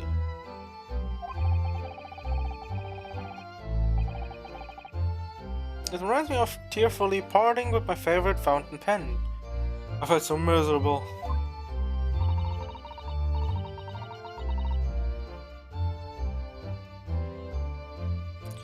You see, I'm almost the same in that aspect because I get attached real quick to my things. You know, it's like, oh yeah, I got got this new pen. You know, I love writing with it, or I love my new mouse, and then I'm gonna keep my mouse for years upon years.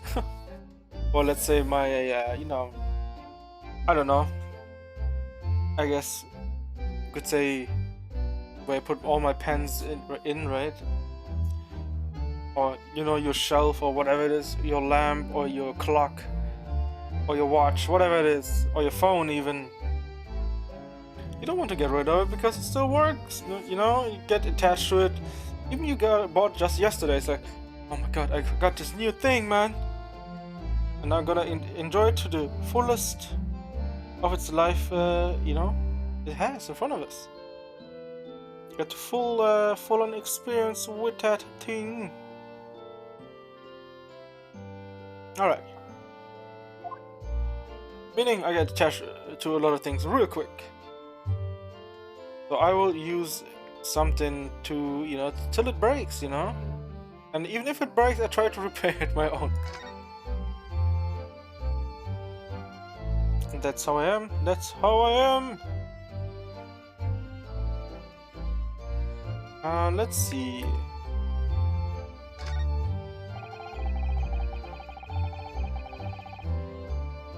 It's already been 2 months since we started taking lodgings here above. The Chronicles office. Oh, wait, only 2 months? I thought it was only a few weeks. What? What? Okay, it looks pretty good. Pretty nice, actually. I can't believe it. I never expected things would turn out like this. Me either. Either. Oh, I know. To actually be sharing accommodation with the world's greatest detective. I mean, he kind of is the greatest, but at the same time, also it's like, I mean, he's alright, he's alright. He's alright.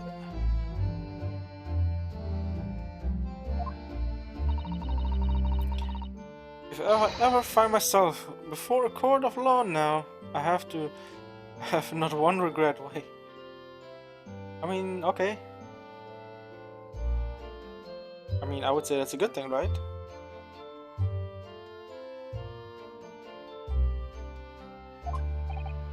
I don't know what you're talking about, but I'd be happy to defend you, of course.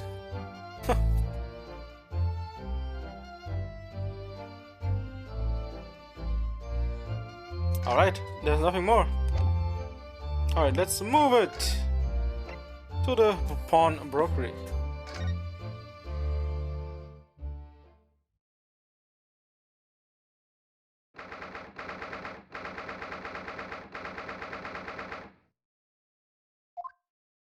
April 15th. So this is a British pawnbrokery?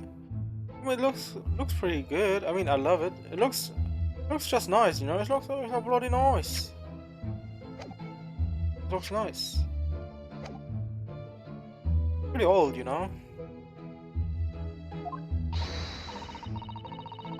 Oh my, there are all sorts of tools and contraptions in here that I've never laid eyes on before. Ah, so that's sun. And a spark of wonder in your eyes. You can't wait to scour the shelves, can you? I get the impression you enjoy places like this. Oh yes, I don't know why, but seeing such a lot of things I don't understand is a real thrill for me. My dear fellows, let us not forget why we are here.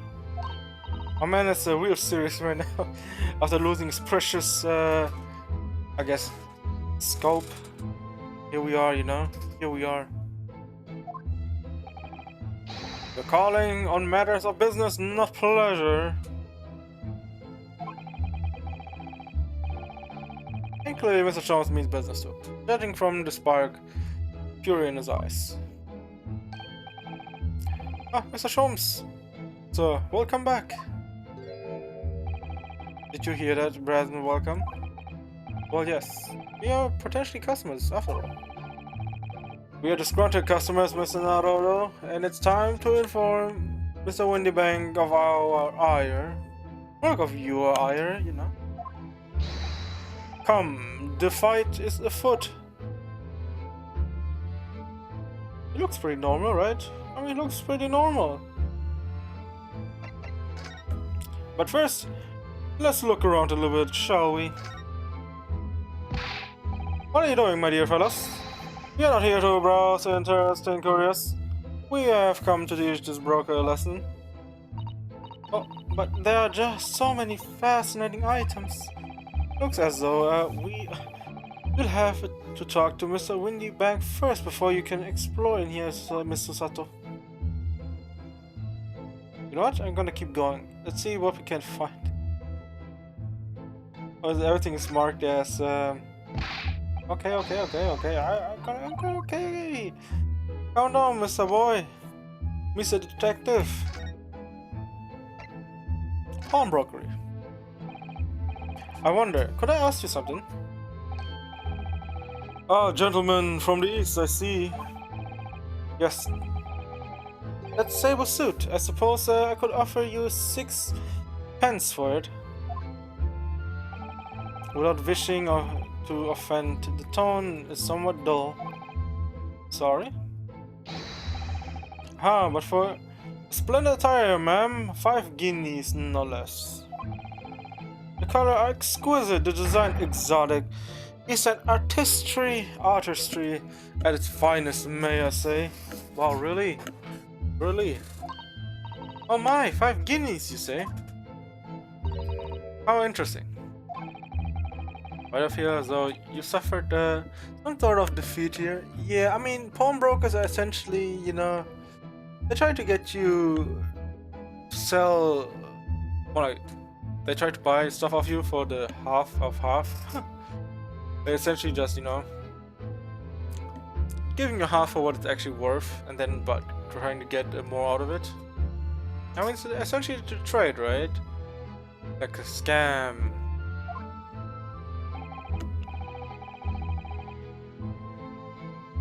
Actually, I was hoping to ask you about your business. I've heard it said that pawnbrokeries are used rather like banks here in London. Yes, sir, indeed. Many of my customers utilize the establishment as you described. Purchase the items and offer them a proportionate loan and 2 months of secure storage. And if in that time they repay the original sum, me plus the agreed interest, their items are happily returned. Yeah, but what is the point of this? Like, yeah, they give you some money in return, but what is the point? What happens if they don't pay you back, pay you the money? Then the items are offered for sale in my shop. As you can see on the shelves behind me. So you never sell items before the 2 months has passed then? That's right, ma'am, that's right. Which means some considerable responsibility rests on my shoulders. Oh yeah. So you have to literally, you need to have the best security in the universe. Do not, you know, lose any items or you will get sued into the ground. Unless you, you know, sign some kind of contract. Because my precious belongings be lost, the only recompense is for me to end it all. The very idea, Mr. Windybank, is an absurdity. One should never talk of one's demise so casually, says the man who was telling us, oh, it was a good day to die only this morning. And let's not forget that I have already helped you take measures to ensure such a tragedy never occurs. Oh, what sort of measures? I engineered a simple device which Mr. Windybank has installed here in this shop. I call it the red-handed recorder. Is that so, Mr. Windybank? Ah. What's a deep sigh about? Right-handed recorder. What on earth is a right-handed recorder? Ah, use your eye, my dear fellow. These are two just below the ceiling.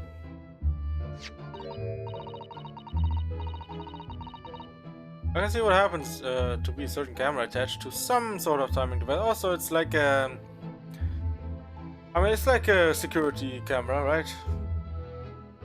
I guess that makes sense. Very astute.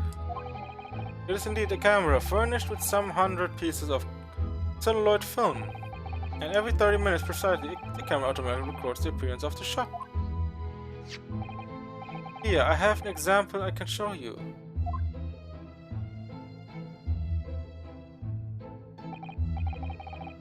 Ah yes, the print from the camera is set to record the activity at the shop counter. A security camera. I developed a special type of film, so that it produces a crystal clear image even in darkness. Really? That's extraordinary. Yes, you can clearly see the counter and the door behind it. Look.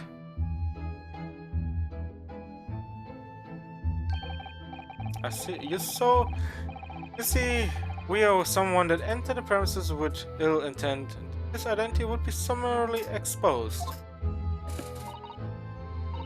But did you not say that the photographic prints were taken at 30-minute intervals? Indeed, as you can say, my dear madam. Then what if the incidents were to occur in between the times? I can only say that would be a cruel twist of fate. I must confess, your devices have been giving me some cause for distress of late. I beg your pardon, Miss Windybank. Surely they are anything but distressing. Reassuring is the word. At the cost of the film, sir.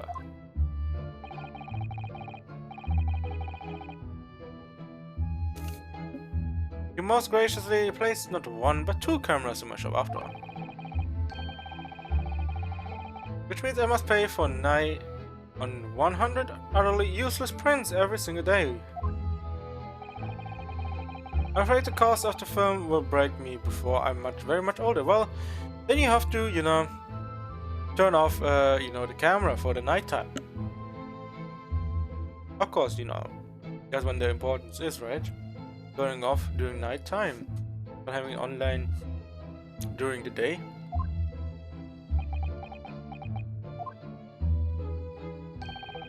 Nevertheless, a small price to pay to ensure the safety of my preferred pawnbroker, My dear fellows, we verge on an age where safety and security come at the price. Oh, heaven help us. Well, you better touch up your sweat, mate. The violin. Naturally, you will recall this, which I retrieved from you some days ago. Yes. The second-rate fiddle is not my faithful instrument, Mr. Windybank. The color of the wood is different, it has holes in it, it's not even the same size. A wonderful summary of our observation, Mr. Sholmes. I'm so very sorry, sir. Hardly unforgivable of me. Inexcusable mistake for a pawnbroker.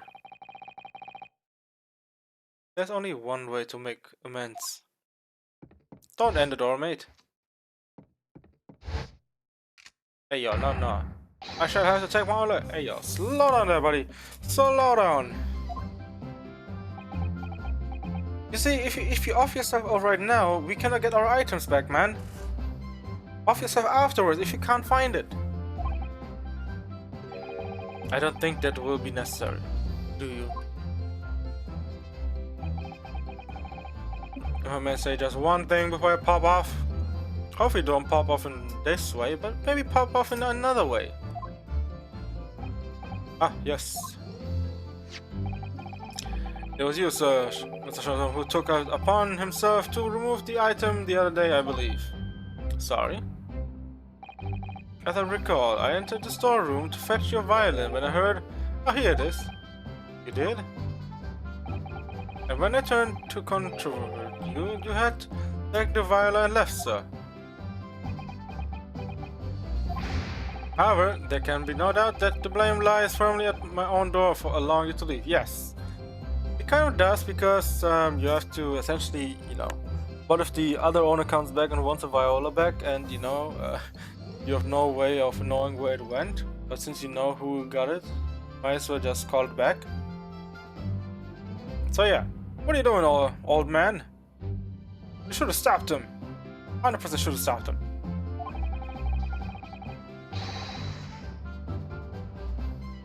But shall not grumble or grouse any longer. May this girl die with me. Hey yo, don't die on me right now.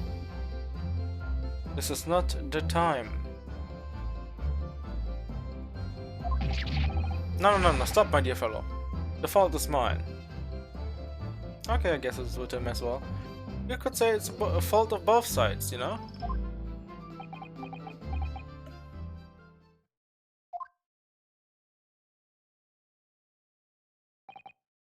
Phew.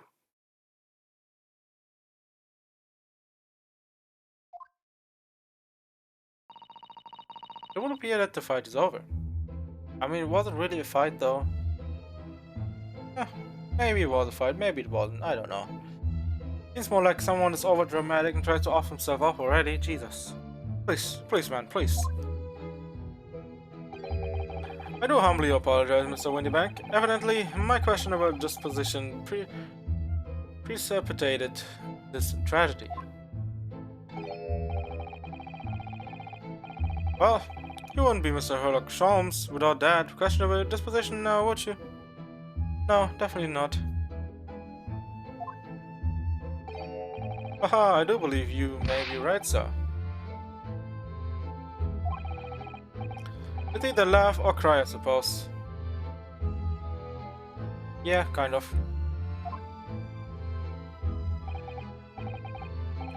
You are, I must be said, one of my more challenging customers. I mean, he has so many mood swings in that time of you've been talking left and right, like, damn. I needn't remind you of the peculiar collection of items you brought through my door in the past. Yeah, I mean his, his his scope or whatever it is. He brought it as well. Oh, peculiar items. Peculiar. In the extreme, for example, the unpublished manuscript of an eponymous work, the novel of Sherlock Holmes or some such. Oh my, a new full-fledged novel? And unpublished? The story I have yet to read, you mean? Hey, what the fuck? That's unbelievable.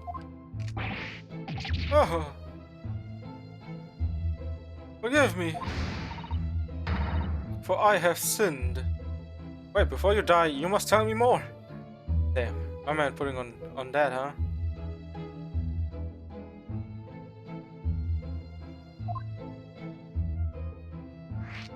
Unpublished story.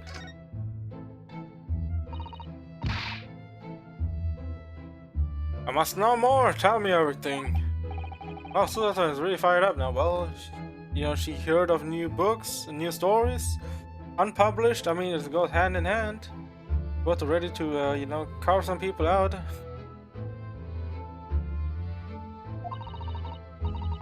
The really an unpublished story under this very roof.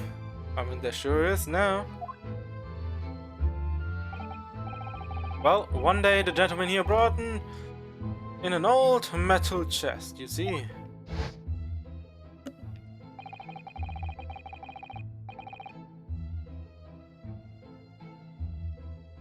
Well, I should like to trust this to your care for a while, Mr. Windybank. For a chest like that, 1 shilling, sir. No furthermore. It houses something very great value indeed. The latest manuscript recounting the adventures of one Mr. Herlock Sholmes. Oh, Jesus. I beg your pardon? A manuscript? Wish to deposit a manuscript? Yes, and that's literally one of the highest of highest order here. Indeed, I do, for I am confident it will be quite safe here.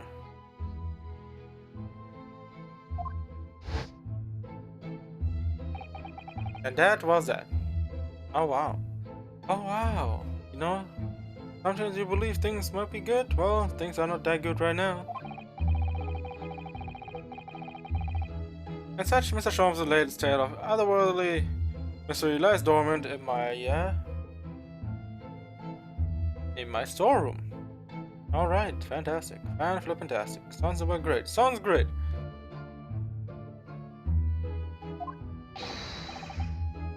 Mr. Sholmes, is that really true?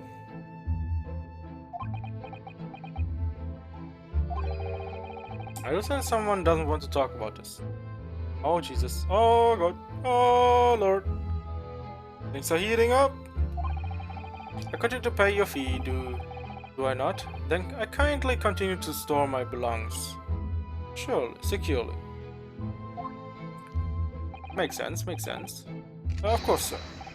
They're safe and sound with me, I assure you, on my life. Oh, slow down there, buddy. Let's throw down your life already.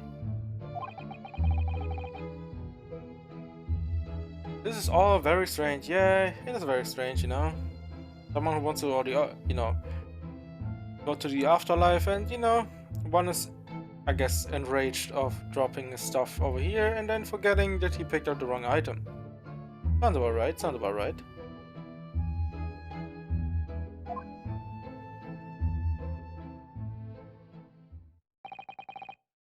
Now then, Mr. Sholmes, allow me to return your precious violin. Ah, the very thing. Thank you, Mr. Windybank. Still played on it pretty much. You know? Perhaps this might mark the end of the peculiar items you try to pop, Wait a minute. Then isn't there still, his scope? Am I forgetting something? Because if anything were to happen to one of them, yeah, you're not able to replace him. This would be the only answer. Yeah, that would be the only answer, huh? I don't think that would be the only answer that he would want to give, at least. I really think you ought to stop waving that gun around. Someone could get hurt. Fear not. Sorry. I've only loaded a single bullet, so no one but myself could possibly be harmed. Damn, my man is Russian rouletting this shit. That's not really what I meant. Good day to you then, Mr. Windybank. Been a pleasure, as always, Mr. Sholmes.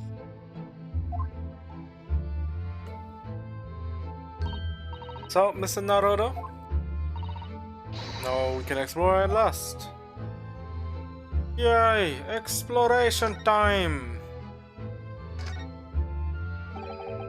There should be a little door hidden behind that curtain there.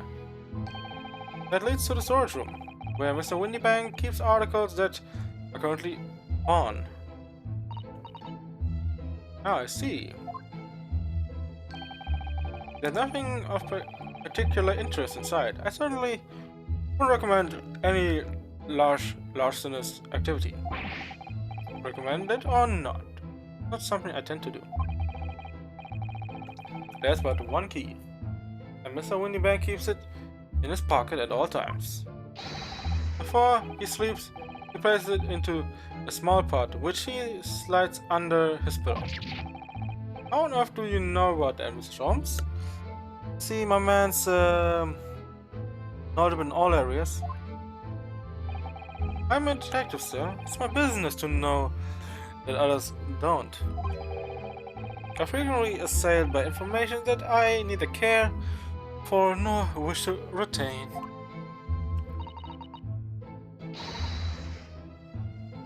Mr. Sholmes, you are a wonder. Oh my lord. He is. And the prime suspect if this pawnbroker is ever burgled. Yep. He will be #1 suspect. He shouldn't have mentioned that in the first place. Well, rip to him, I guess. Rip to him. Oh.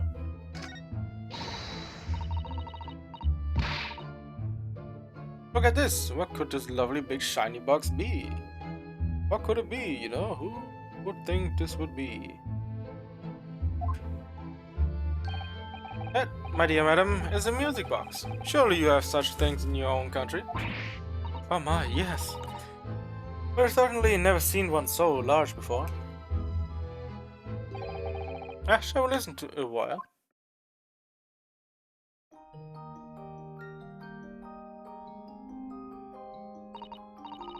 Ah, what a sublime sound. It's like the music of angels.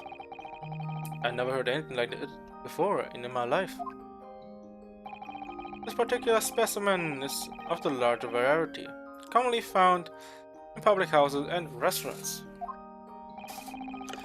There's a metal disc inside on which the notes to be played are recorded. Simply by replacing the disc with another, any music you care to imagine can be played. My goodness. But simply a delightful machine. Indeed. Though their popularity has waned.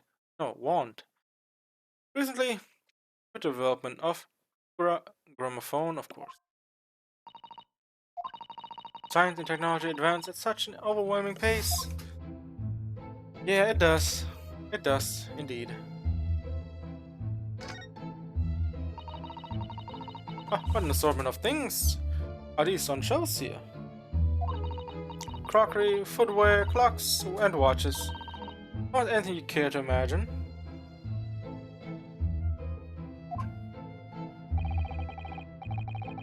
Those are forfeited items, offered for sale by the pawnbroker. What does it really mean, though? Yeah, what does it actually mean, you know? There's gotta be something to it, right? There gotta be something.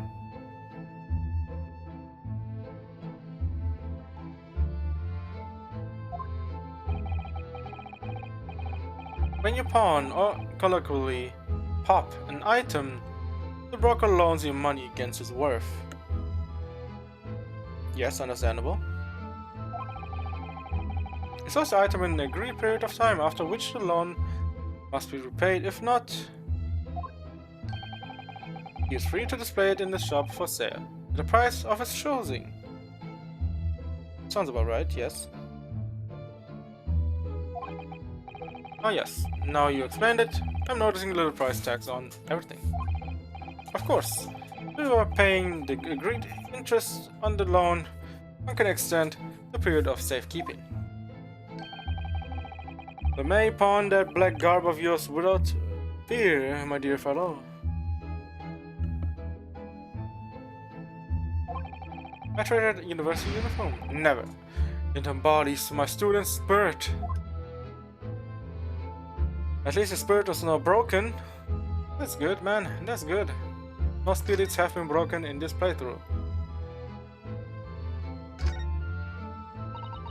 Now what do you suppose this rather enormous machine does? It seems to have two little windows for looking through. Allow me to enlighten you, my dear fellows. What you're looking at is a stereoscope. Stereo is fascinating. It's aptly named, I assure you. Look through the eyepieces and see for yourself. Oh, I should be delighted too. Excuse me for a moment while I have a look. Just before you do, there's something I should point out. My dear fellows, in order to see the image properly, stereoscopically, as it were, you will need to be cross-eyed. What? However, if that's beyond you, it is of little consequences today. Ah, alright then, I'm going to try it. I don't think you're cross-eyed. Oh, that's what you must see at once. Alright then. Oh, I need to be cross-eyed. Like I'm trying to look at my own nose.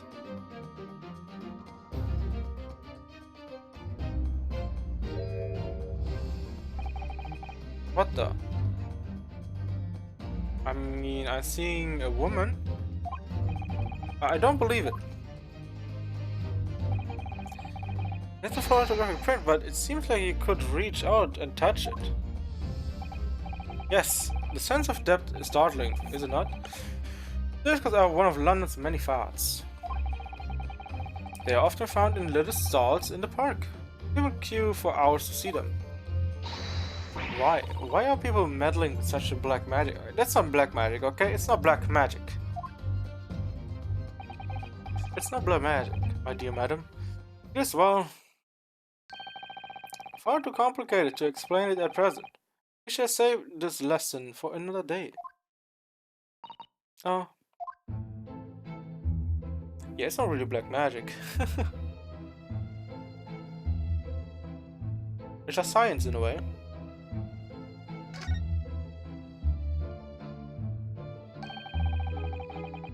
Is that a gun you see could easily miss it? Is it? April 15th. Today is the day. Yes. There's another say I must point out. It's Easter style page a day calendar. Well, you see, those kind of calendars are kind of terrible, you know, it just makes too much, I guess, paper trash and all of that. Better off, you know, maybe using one that sticks with in one, you know, something that you can hold in your hand. Every night at midnight, I tear off the front page to reveal. Oh shit. Well, every night at midnight, I tear off the front page to reveal the following day's date.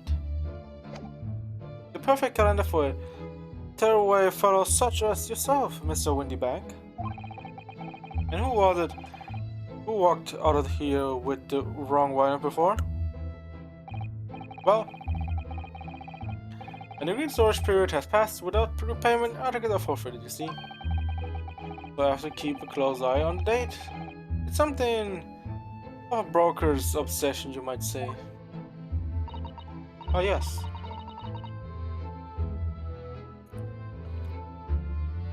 I can see you are very dedicated to your job.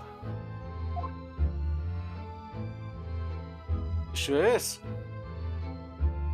Yeah, I mean, it's kind of impractical because essentially you would have like 364 papers on that thing and it would be a huge stack of paper. It'd be highly unconventional, you know?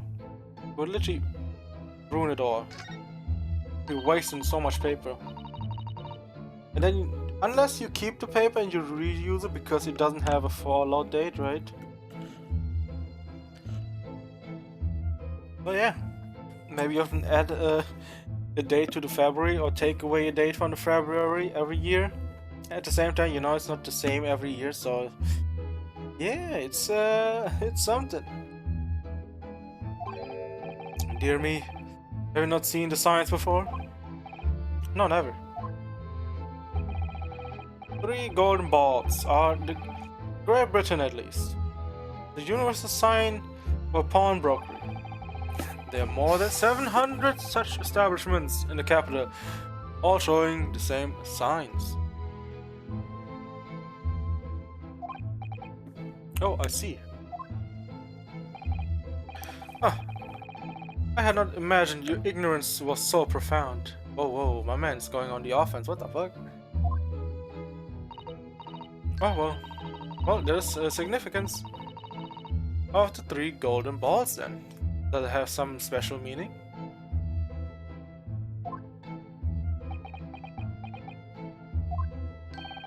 That's entirely unimportant here, dear madam. Irrelevant even. You mean you don't know? Well, I guess he doesn't know. He doesn't know. Alright, we have looked at everything, but the only thing we haven't seen or looked at is this guy. Or like this thing over here. Look at that enormous ledger open on the counter there. This Munich is, if nothing else, very particular about recording the items he accepts. I mean, of course, you have to. Because who knows, you know, it might be something you you might have to give back later, or you have to sell it. Even if you don't give it back the money, it has to be. Otherwise, you get yourself into all sorts of trouble. Yes, sure does. If I explain the thing that catches my eye far more than the ledger. The gun is right there. The revolver's here. Don't entertain even a single thought of pilfering an article herein, my dear fellow. I assure you, Mr. Windybank would not hesitate to draw that weapon with the speed following his portly size. You don't mean he'd start blast and blow his brains out? Indeed, in recompense for his blunder. Damn, what a fellow. Oh my. But in any case, of course, we would never do such a thing. How could you even suggest that? Yeah, we are, upstanding citizen in this foreign country. Alright. Alright, we have everything. Alrighty. Or, let's tap him off. Let's. Okay, he has nothing as well. Alright. Good.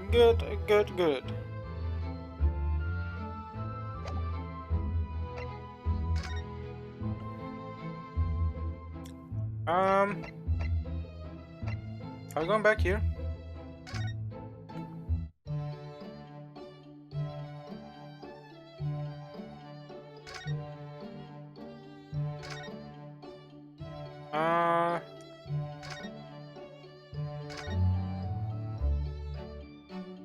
Okay, I can see her.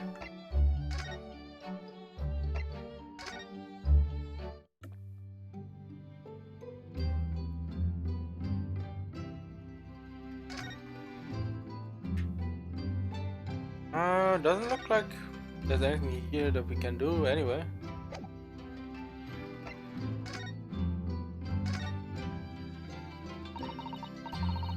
Can't really be that. We've been grabbing for 2 months already. Yep, we were. Oh my, we are. Only 2 months in, man.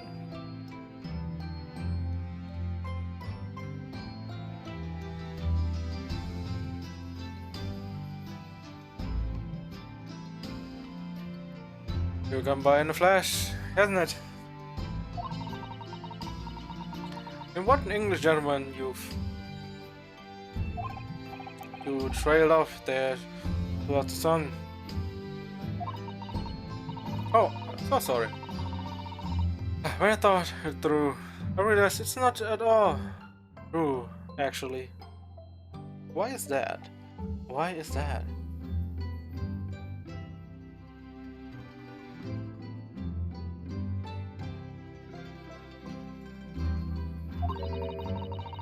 I don't feel that any Britishness has really rubbed off on you. I mean, I guess it did not. It wasn't really that bad, though. It wasn't really that bad.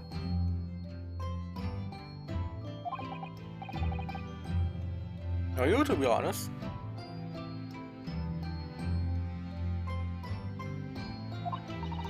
Well, that's obviously because, yes, I know, without a doubt, it's a kimono.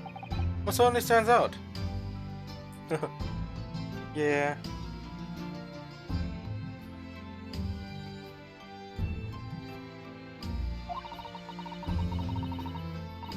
I do adore the attire of English ladies. It's quite delightful.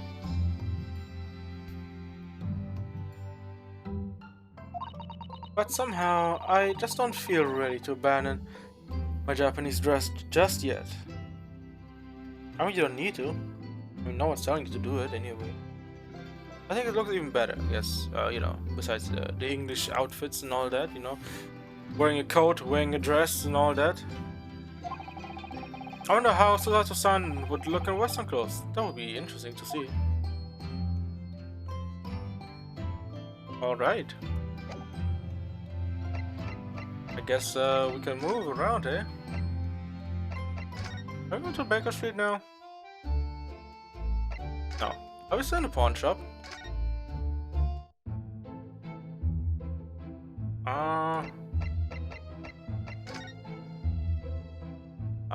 I'm trying to look.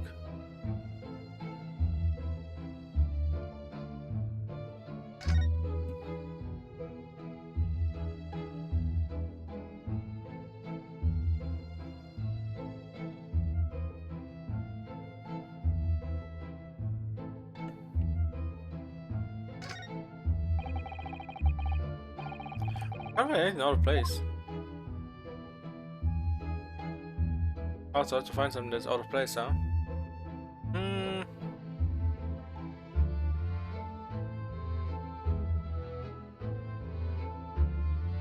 Oh, what the? Look at this. Whatever could it be used for? I have no idea. Ah, there's a small catch there. Catch here, look. We're going to open it, aren't we? Oh my, that's amazing. Some sort of spring-load mechanism. Is it like a cassette tape? I mean, a cassette recorder? It's not really a recorder, is it? I guess player. Which we never managed to put back the way it was before. Hmm?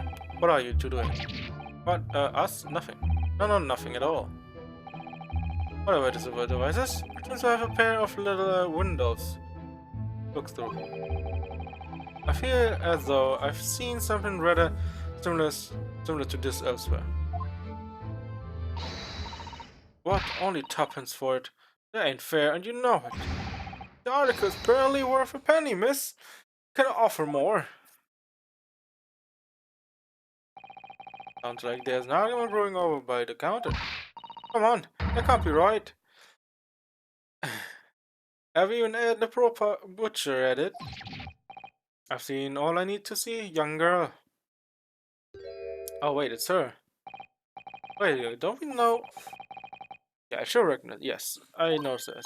Oh yes, it's the young lady from Mr. Gilded's trial 2 months ago.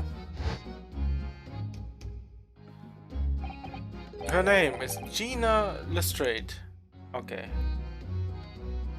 I mean, now we are. I'm 100% sure her name gotta be Lestrade because she's pickpocketing. Now she's trying to sell it off, and essentially she's trading. She's a chancer, earns her crust among large crowds, relieving people of their purses. What's commonly called a pickpocket.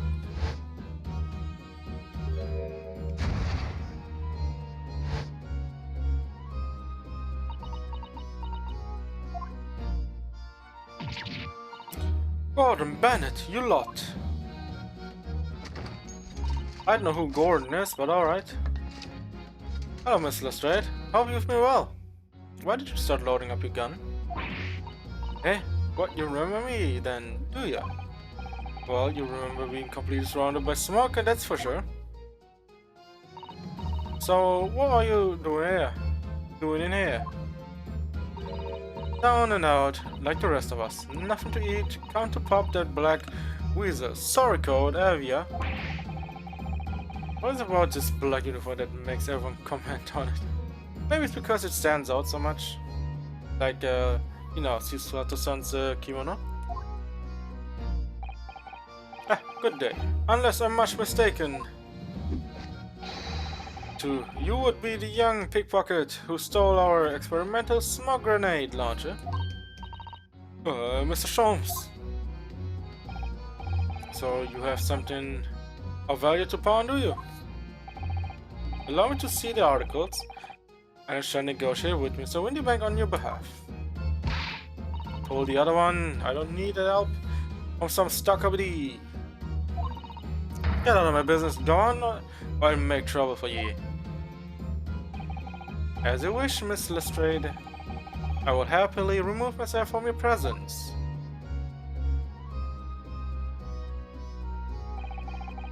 You really done it. He's gone. I'm sorry, but as I said, there really is no room for negotiation here. What is that thing that's in his hand? Some kind of metal disc? Ah. And you, go on. Leave me alone. Oh, Miss Lestrade, just pretend we're on here. You shan't be offended in the slightest. She seems threatened. Yeah, she's ready to pounce. Person can really stand her ground when she wants to, dude. That face, what, you know, Susan made, it's like, you know, tells more than 100 words. It's like, I'm gonna kill you right now. So, oh, should do better stand in the back, man. Just let her do her thing. We cannot get closer because that smile and, you know, that face right now is like a, yeah, a death sentence. Whatever. Whatever. Did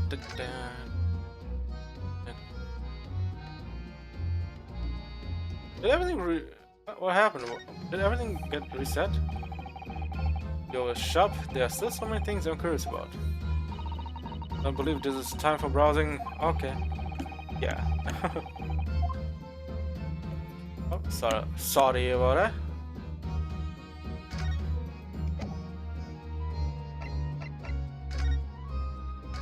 Pawnbroker's customer. Somehow I didn't really think you were the sort of person who'd use a pawnbroker, Miss Lestrade. Yeah, well I am, alright. I'm a Londoner, just like everyone else. That's the problem, is it? Well, you're not really wealthy, are you? Can you actually pay back the interest? No, not at all. Just that, well... Oh, I get it. I know what you're thinking. You probably don't even belong here. Probably go on the dive, didn't she? Yeah, I can see it written all over your Chevy Chase. Then, now you're getting proper British now, huh? Well, I might have been thinking somewhere along those lines. You're not going to deny it, Mr. Naruto. Alright then, I'm just going to come out and ask you straight. Do you pawn things that you steal from other people? Well, I don't know. Don't know best to answer that really. Suppose sometimes you're not going to deny it either, Mr. Straight. But not this time. Alright, I swear. The thing belongs to me.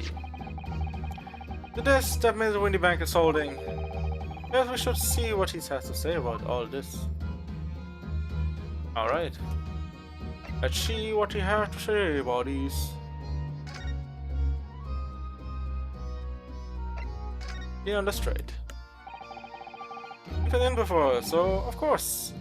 This little tatterdemalion. I see. And brought some dubious article. Or other with her, every single time, I might add. Dubious. What are you trying to say? I'm an honest customer, eh?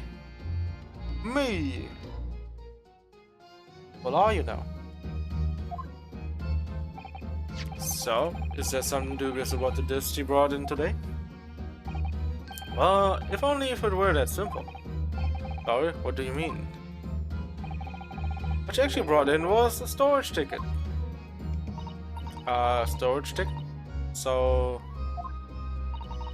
Mr. Straight has actually come to redeem an article from you today, is that right? Yeah, that's right. A girl like me has a lot of stuff needs storing. Alright, yes, that's definitely dubious. The article in question would have been forfeited at midnight tonight. But as she gave me the ticket for it, I repaid both the loan and interest. I was obliged to return the article to her. Well, what was the article? Do tell us, Mr. Windybank. That little skin is wearing it, ma'am. It's the overcoat that she redeemed. Oh. What's wrong with it? It fits on it. I mean, it's mine, so of course it does. What about this then? How does that come into all this? Ah, this is something else. A new article to pawn. If the girl and I can agree a price. New article to pawn. Confused. I thought you said that Miss Lestrade brought in a storage ticket today. It's really quite simple. Yes, the child brought me a storage ticket and the money owed on it, as you say. For his heavy black coat, which you returned to her care, as I'd understood it. That's right, yes. And unsurprisingly, as soon as the little ragamuffin put the thing on, she went rifling through the pockets. Oh, you mean... What? Don't you know it's rude to stare at a lady? At the lady? I see. So it came from a pocket of the overcoat that did it. If you mean is this? Yes, exactly, ma'am. And she immediately tried to pawn it. For quite a high price as well. It's already suspicious, I think. Give it up. I'm just trying to pawn something. Like no one else would. Let's just straight. May I ask, who deposited the overcoat here in the first place? Well, I'm me. It doesn't really appear to you to be your size. Me, old man. It's me, old man, ain't it? Is it Miss Lestrade? Yes, it's definitely already suspicious. Oh, lady. Oh, lady. Out of my way, please. Oh, shit. Ah. Who's this picture postcard, English gentleman? Look at this English gentleman.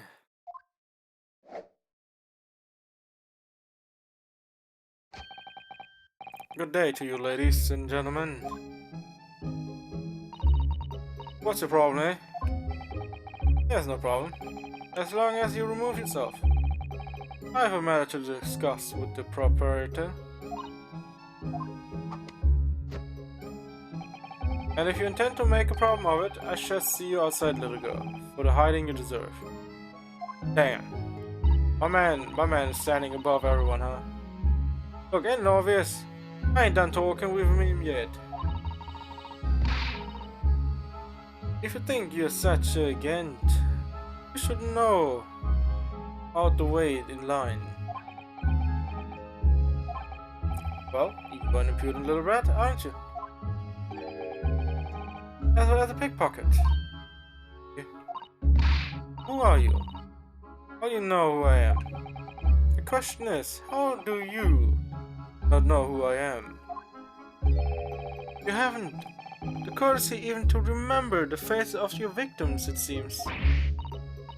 What, you mean from you, broker? Yes, sir. Oh yeah, it's also a crime, right? You shouldn't be selling stuff that you stole.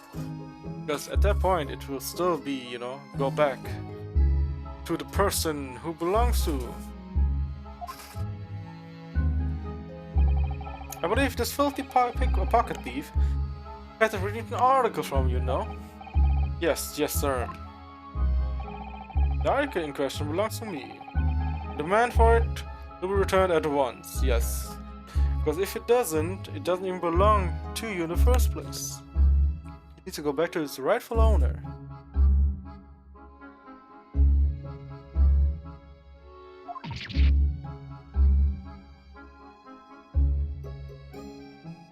Oh my. Now that's a lie. What are you trying to pull? Give me back my overcoat, you wastrel. Needless to say, any music boss this too. You can't have it. You just can't. She want to get it. Oh my gosh, you want to get it, man. She want to really get it. It's me, old man's. Oh, it was. Now it's mine. Goodness, Mr. Naruto. Very awkward situation. Yes. I think perhaps we should hear both sides of the story in a little more detail.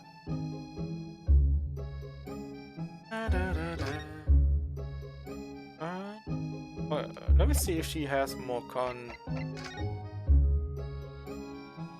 no accusation. Magistrate, it's what the gentleman is saying. What do you think? All lies, ain't it? Obviously. I swear on my life, I ain't ever laid eyes on that dandy before. Yes, you know, you little ragamuffin. Saw it, didn't you? The ticket you brought in here just now. No, I swear it. I swear to God. Well, about an hour ago, I was walking along the street, minding my own business. When this little gutterling ran into me, I knew at once what had happened. I've been robbed yet again. I thought to myself, those were the pickpockets. Yet again. Oh yes, as you can see, I am a man of impeccable style. This isn't the first time that I've been targeted by these back slum scoundrels. Now then, relinquish my overcoat. Come along now, Miss Straight, and give the good gentleman his coat back. If you're going to cause trouble, I shall have no choice but to call the police. The police. About to get you. Hold on. Why do everyone think it's me?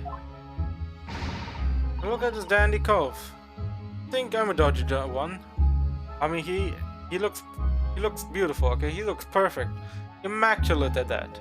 Like, you try to tell me he stole shit? Unless he's some kind of, pickpocket master that can, disguise himself as someone else and, show off his, his outfit and all that in full glory. I'm sorry, but no one's going to believe you. Well, what about your evidence? Yeah. Well, your evidence that I've stolen something, eh? Come on, let's see it. Oh, I have evidence, naturally. What? Dude, her face says it all. It's perfect. Okay, Mr. Windybank. Okay, watching diligent over the shop. Oh shit. Okay, I cannot.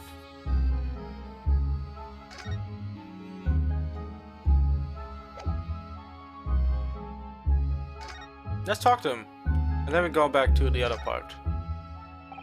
Excuse me, but who are you? One would expect an inquirer to introduce himself first. Okay, you are not British, so perhaps our ways are foreign to you. Oh, sorry, yes, we are from the Empire of Japan. We're studying here. Oh, yes, Japan. Heard talk of the place. Damn, my man over here putting some things down. Inhabitants live on some fiery brown-colored soup dressed up with exotic spices. Might be thinking of somewhere else, yeah. What was a theoretical gesticulation about? Yeah, I mean, he looked really animated on that one. Perhaps, anyway. If you're a gentleman, sir, you offer your own name first, for inquiring after the name of another. Of course, yes. I'm Yorinosuke Naruto. I'm a lawyer. Well, a student of law, really. My name is Susato Mikotoba. I am Mr. Naruto's assistant. I see.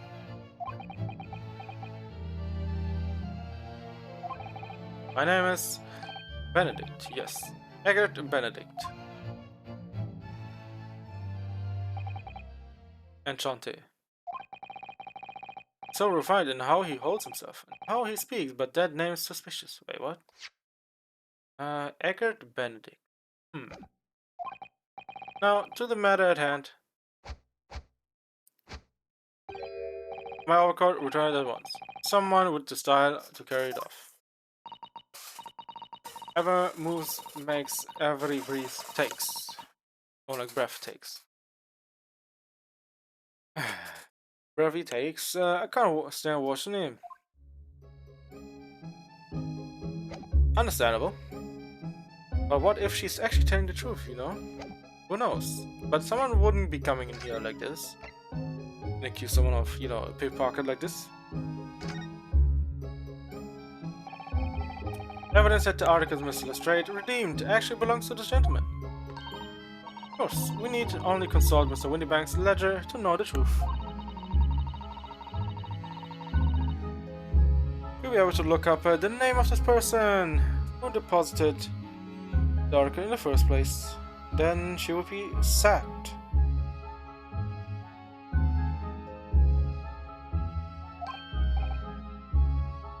Yes, brilliant. I'm very sorry, but I'm afraid that won't be possible. What do you mean it won't be possible? What are you saying? Oh, sorry, mate.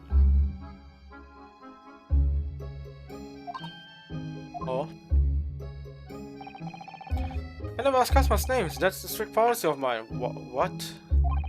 But why not? Well now, as you can imagine, some of my customers have circumstances to consider. Although many of them prefer to maintain their anonymity. Yes, I see. And how can you know if an article belongs to the person asking to redeem it? That's quite simple. The camera, right? Good sir? No trouble for the watchword associated with the article in question? Of course. It's Professor. Yes, that's right. And all the evidence we need. The gentleman is right off the article, without no doubt. Without a doubt. I guess that easy, huh? We don't even need cameras. Just, you know, all we need is just the words. Everyone get, you know, assigned a single word. Watchword. Interesting.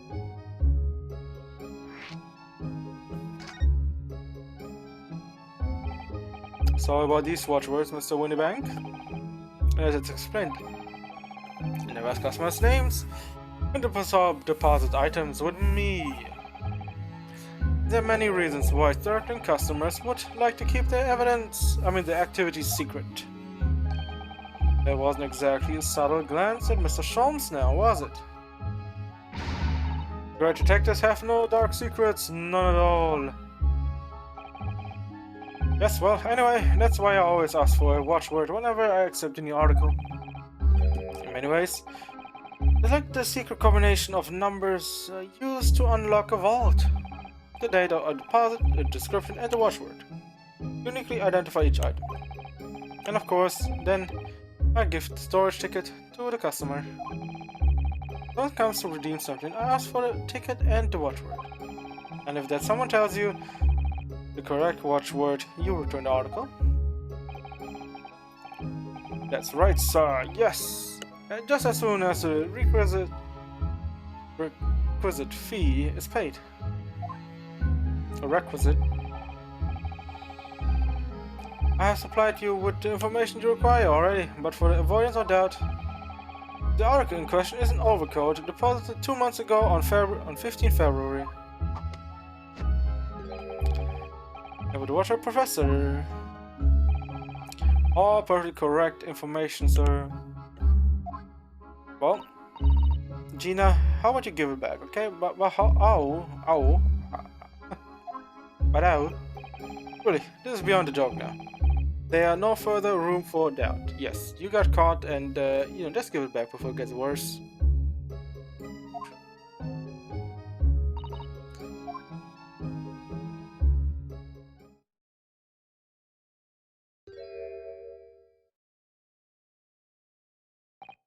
So, let there be an end to the matter. And thank you for your custom, Mr. Eggert. Benedict, sir. Jesus Christ, my man. And what be looking like someone who came out of JoJo over here. With those dance moves and with the looks. I mean, he's perfectly dressed as well, so might as well, start maybe, wander in that direction. Such reasonable rates of interest, I may even decide to come back. Oh, really? Interesting. Interesting. Gina, This is why I hate grown-ups. How about you start working or do something instead of becoming a pickpocket, okay? That's the worst you could become, a pickpocket. Well, you can get through the rounds, man. Just because I'm a diver, everyone thinks that makes me a liar. Well, you are a liar. You lied right now. And, you know, got shown off.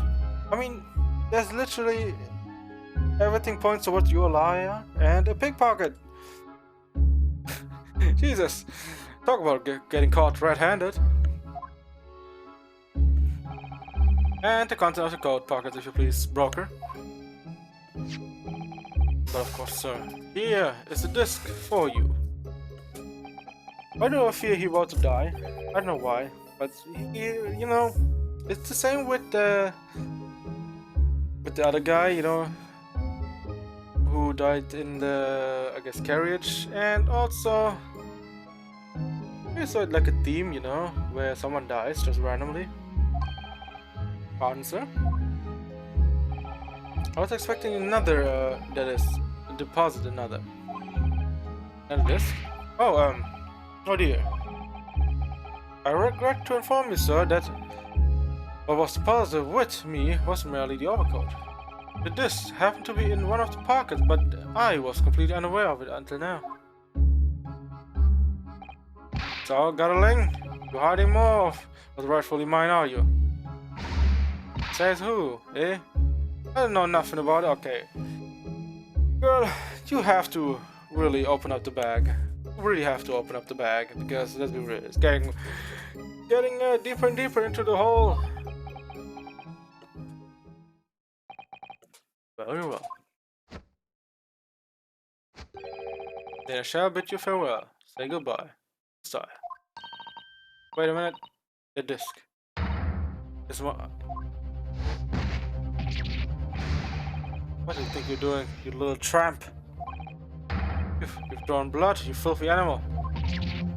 Oh my, yes. There's blood on the disc. Because of all those sharp little bumps. I must have scratched his finger on them. On it first, alright? I mean, it belonged to me, old man. So yeah, not having it. Or you take it. Me? If I hang on to it, then have it off me again. So you keep it. Yeah, I will, but I will just give it over to this guy. With a straight eye. Why is this so important to her?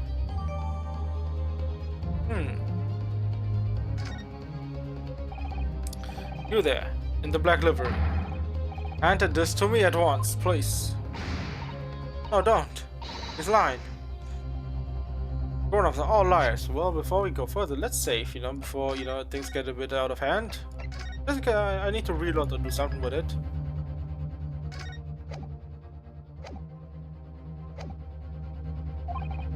Oh, what do I do now? How am I going to resolve this?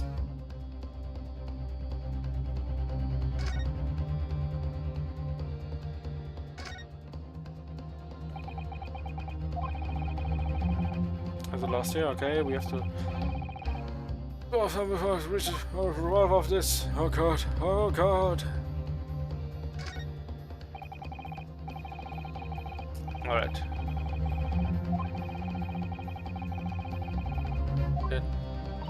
Yes, such a situation must be our first priority. I'm fairly sure that we can find just the great thing we need among the articles here in the shop.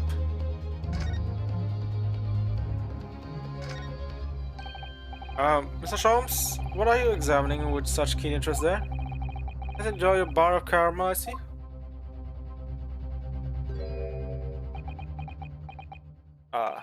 So, you found me at last? Sorry. After that young pickpocket sent me on my way, I was forced to lurk in the shadows. Truly ostracized, as the rest of you partook in the jovial atmosphere of fellowship. I had nothing to occupy my mind, but was too ashamed to let society see what my downfall had done to me. So feigning mock interest, I pretended to examine the tedious trinkets in this desolate place. Why, as you shrewdly observed, gnawing on the only friend I have left, 7%. 7% solution of caramel. Caramel. Wait, do you claim to understand the depths of my despair, Mr. Naruto? But how could you? I was so lonely. So desperately lonely. Then, why on earth didn't you join the conversation? Things have gotten from bad to worse here, you know? Yes, I heard much of your conversation. Already my craving for human contact. My ears devoured every word that was uttered. You really were sad, weren't you? Oh, Mr. Sholmes, I feel simply awful for you. Yeah, you shouldn't feel too awful for him. It's still fine, you know? Still going Gucci.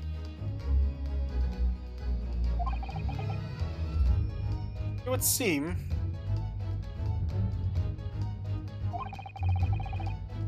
that my inference are correct. Surely not about to tell us that you've solved the entire case once again. When did you ever solve the case from the get-go? I don't think so. That ever happened.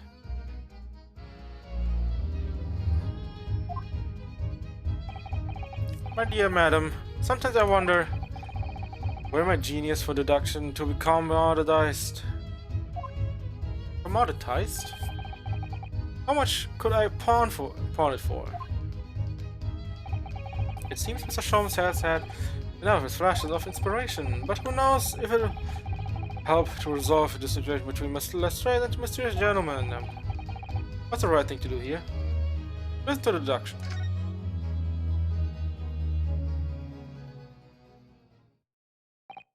Well, Mr. Lestrade, up here you find yourself in something of a predicament. You know what? I would say it is the best time to stop here early because my voice is about to break apart. Sorry for that, guys. Yeah. Man. You know, talking so much, it's quite a strain, huh? Reading it all out loud. And yeah, story's pretty good, you know, story's pretty good. But hey, I hope you guys also enjoyed it as I did enjoy the readings and all that. And yeah, also the fact that, we finished up episode 4 today was quite something, right? Which is amazing that we finished it up, and we close up that chapter. Now we are in episode 5, where we are in the pawn shop on a pawn brokery.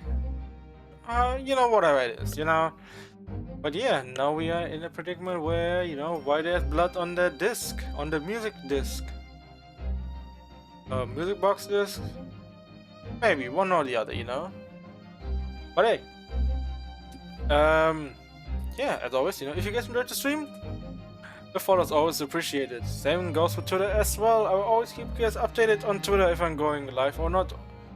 Also, as I said every time, right? If you enjoyed the stream, on all the things that I do, subscribe to my YouTube channel. I have over there, my old, not really old, but more like all the other VODs that I've, uploaded over there. Like Ori, Persona 4, we also did Akiba Strip, finished up yesterday. Also uploaded over there. And also many other things about to come, as well as like, seasonal anime reviews, and yeah. As well, if you see it on YouTube, you guys watching on YouTube as well, so why not come over to the Twitch channel to check out, I guess the channel here. You don't maybe just come swing by and say hi and all that, right? So yeah. Also tomorrow I've probably a new game, for it that we might start. Keep an eye on Twitter what game it might be. So yeah. Keep in mind on Twitter, so what game we might be playing tomorrow. It's gonna be, hopefully it's gonna be good. And yeah, as always, thank you guys for watching. And you guys have a great rest of your day, and hopefully my voice will be fine for tomorrow. And we're gonna be playing something new. So yeah, thank you guys for watching. See you guys tomorrow with a new game.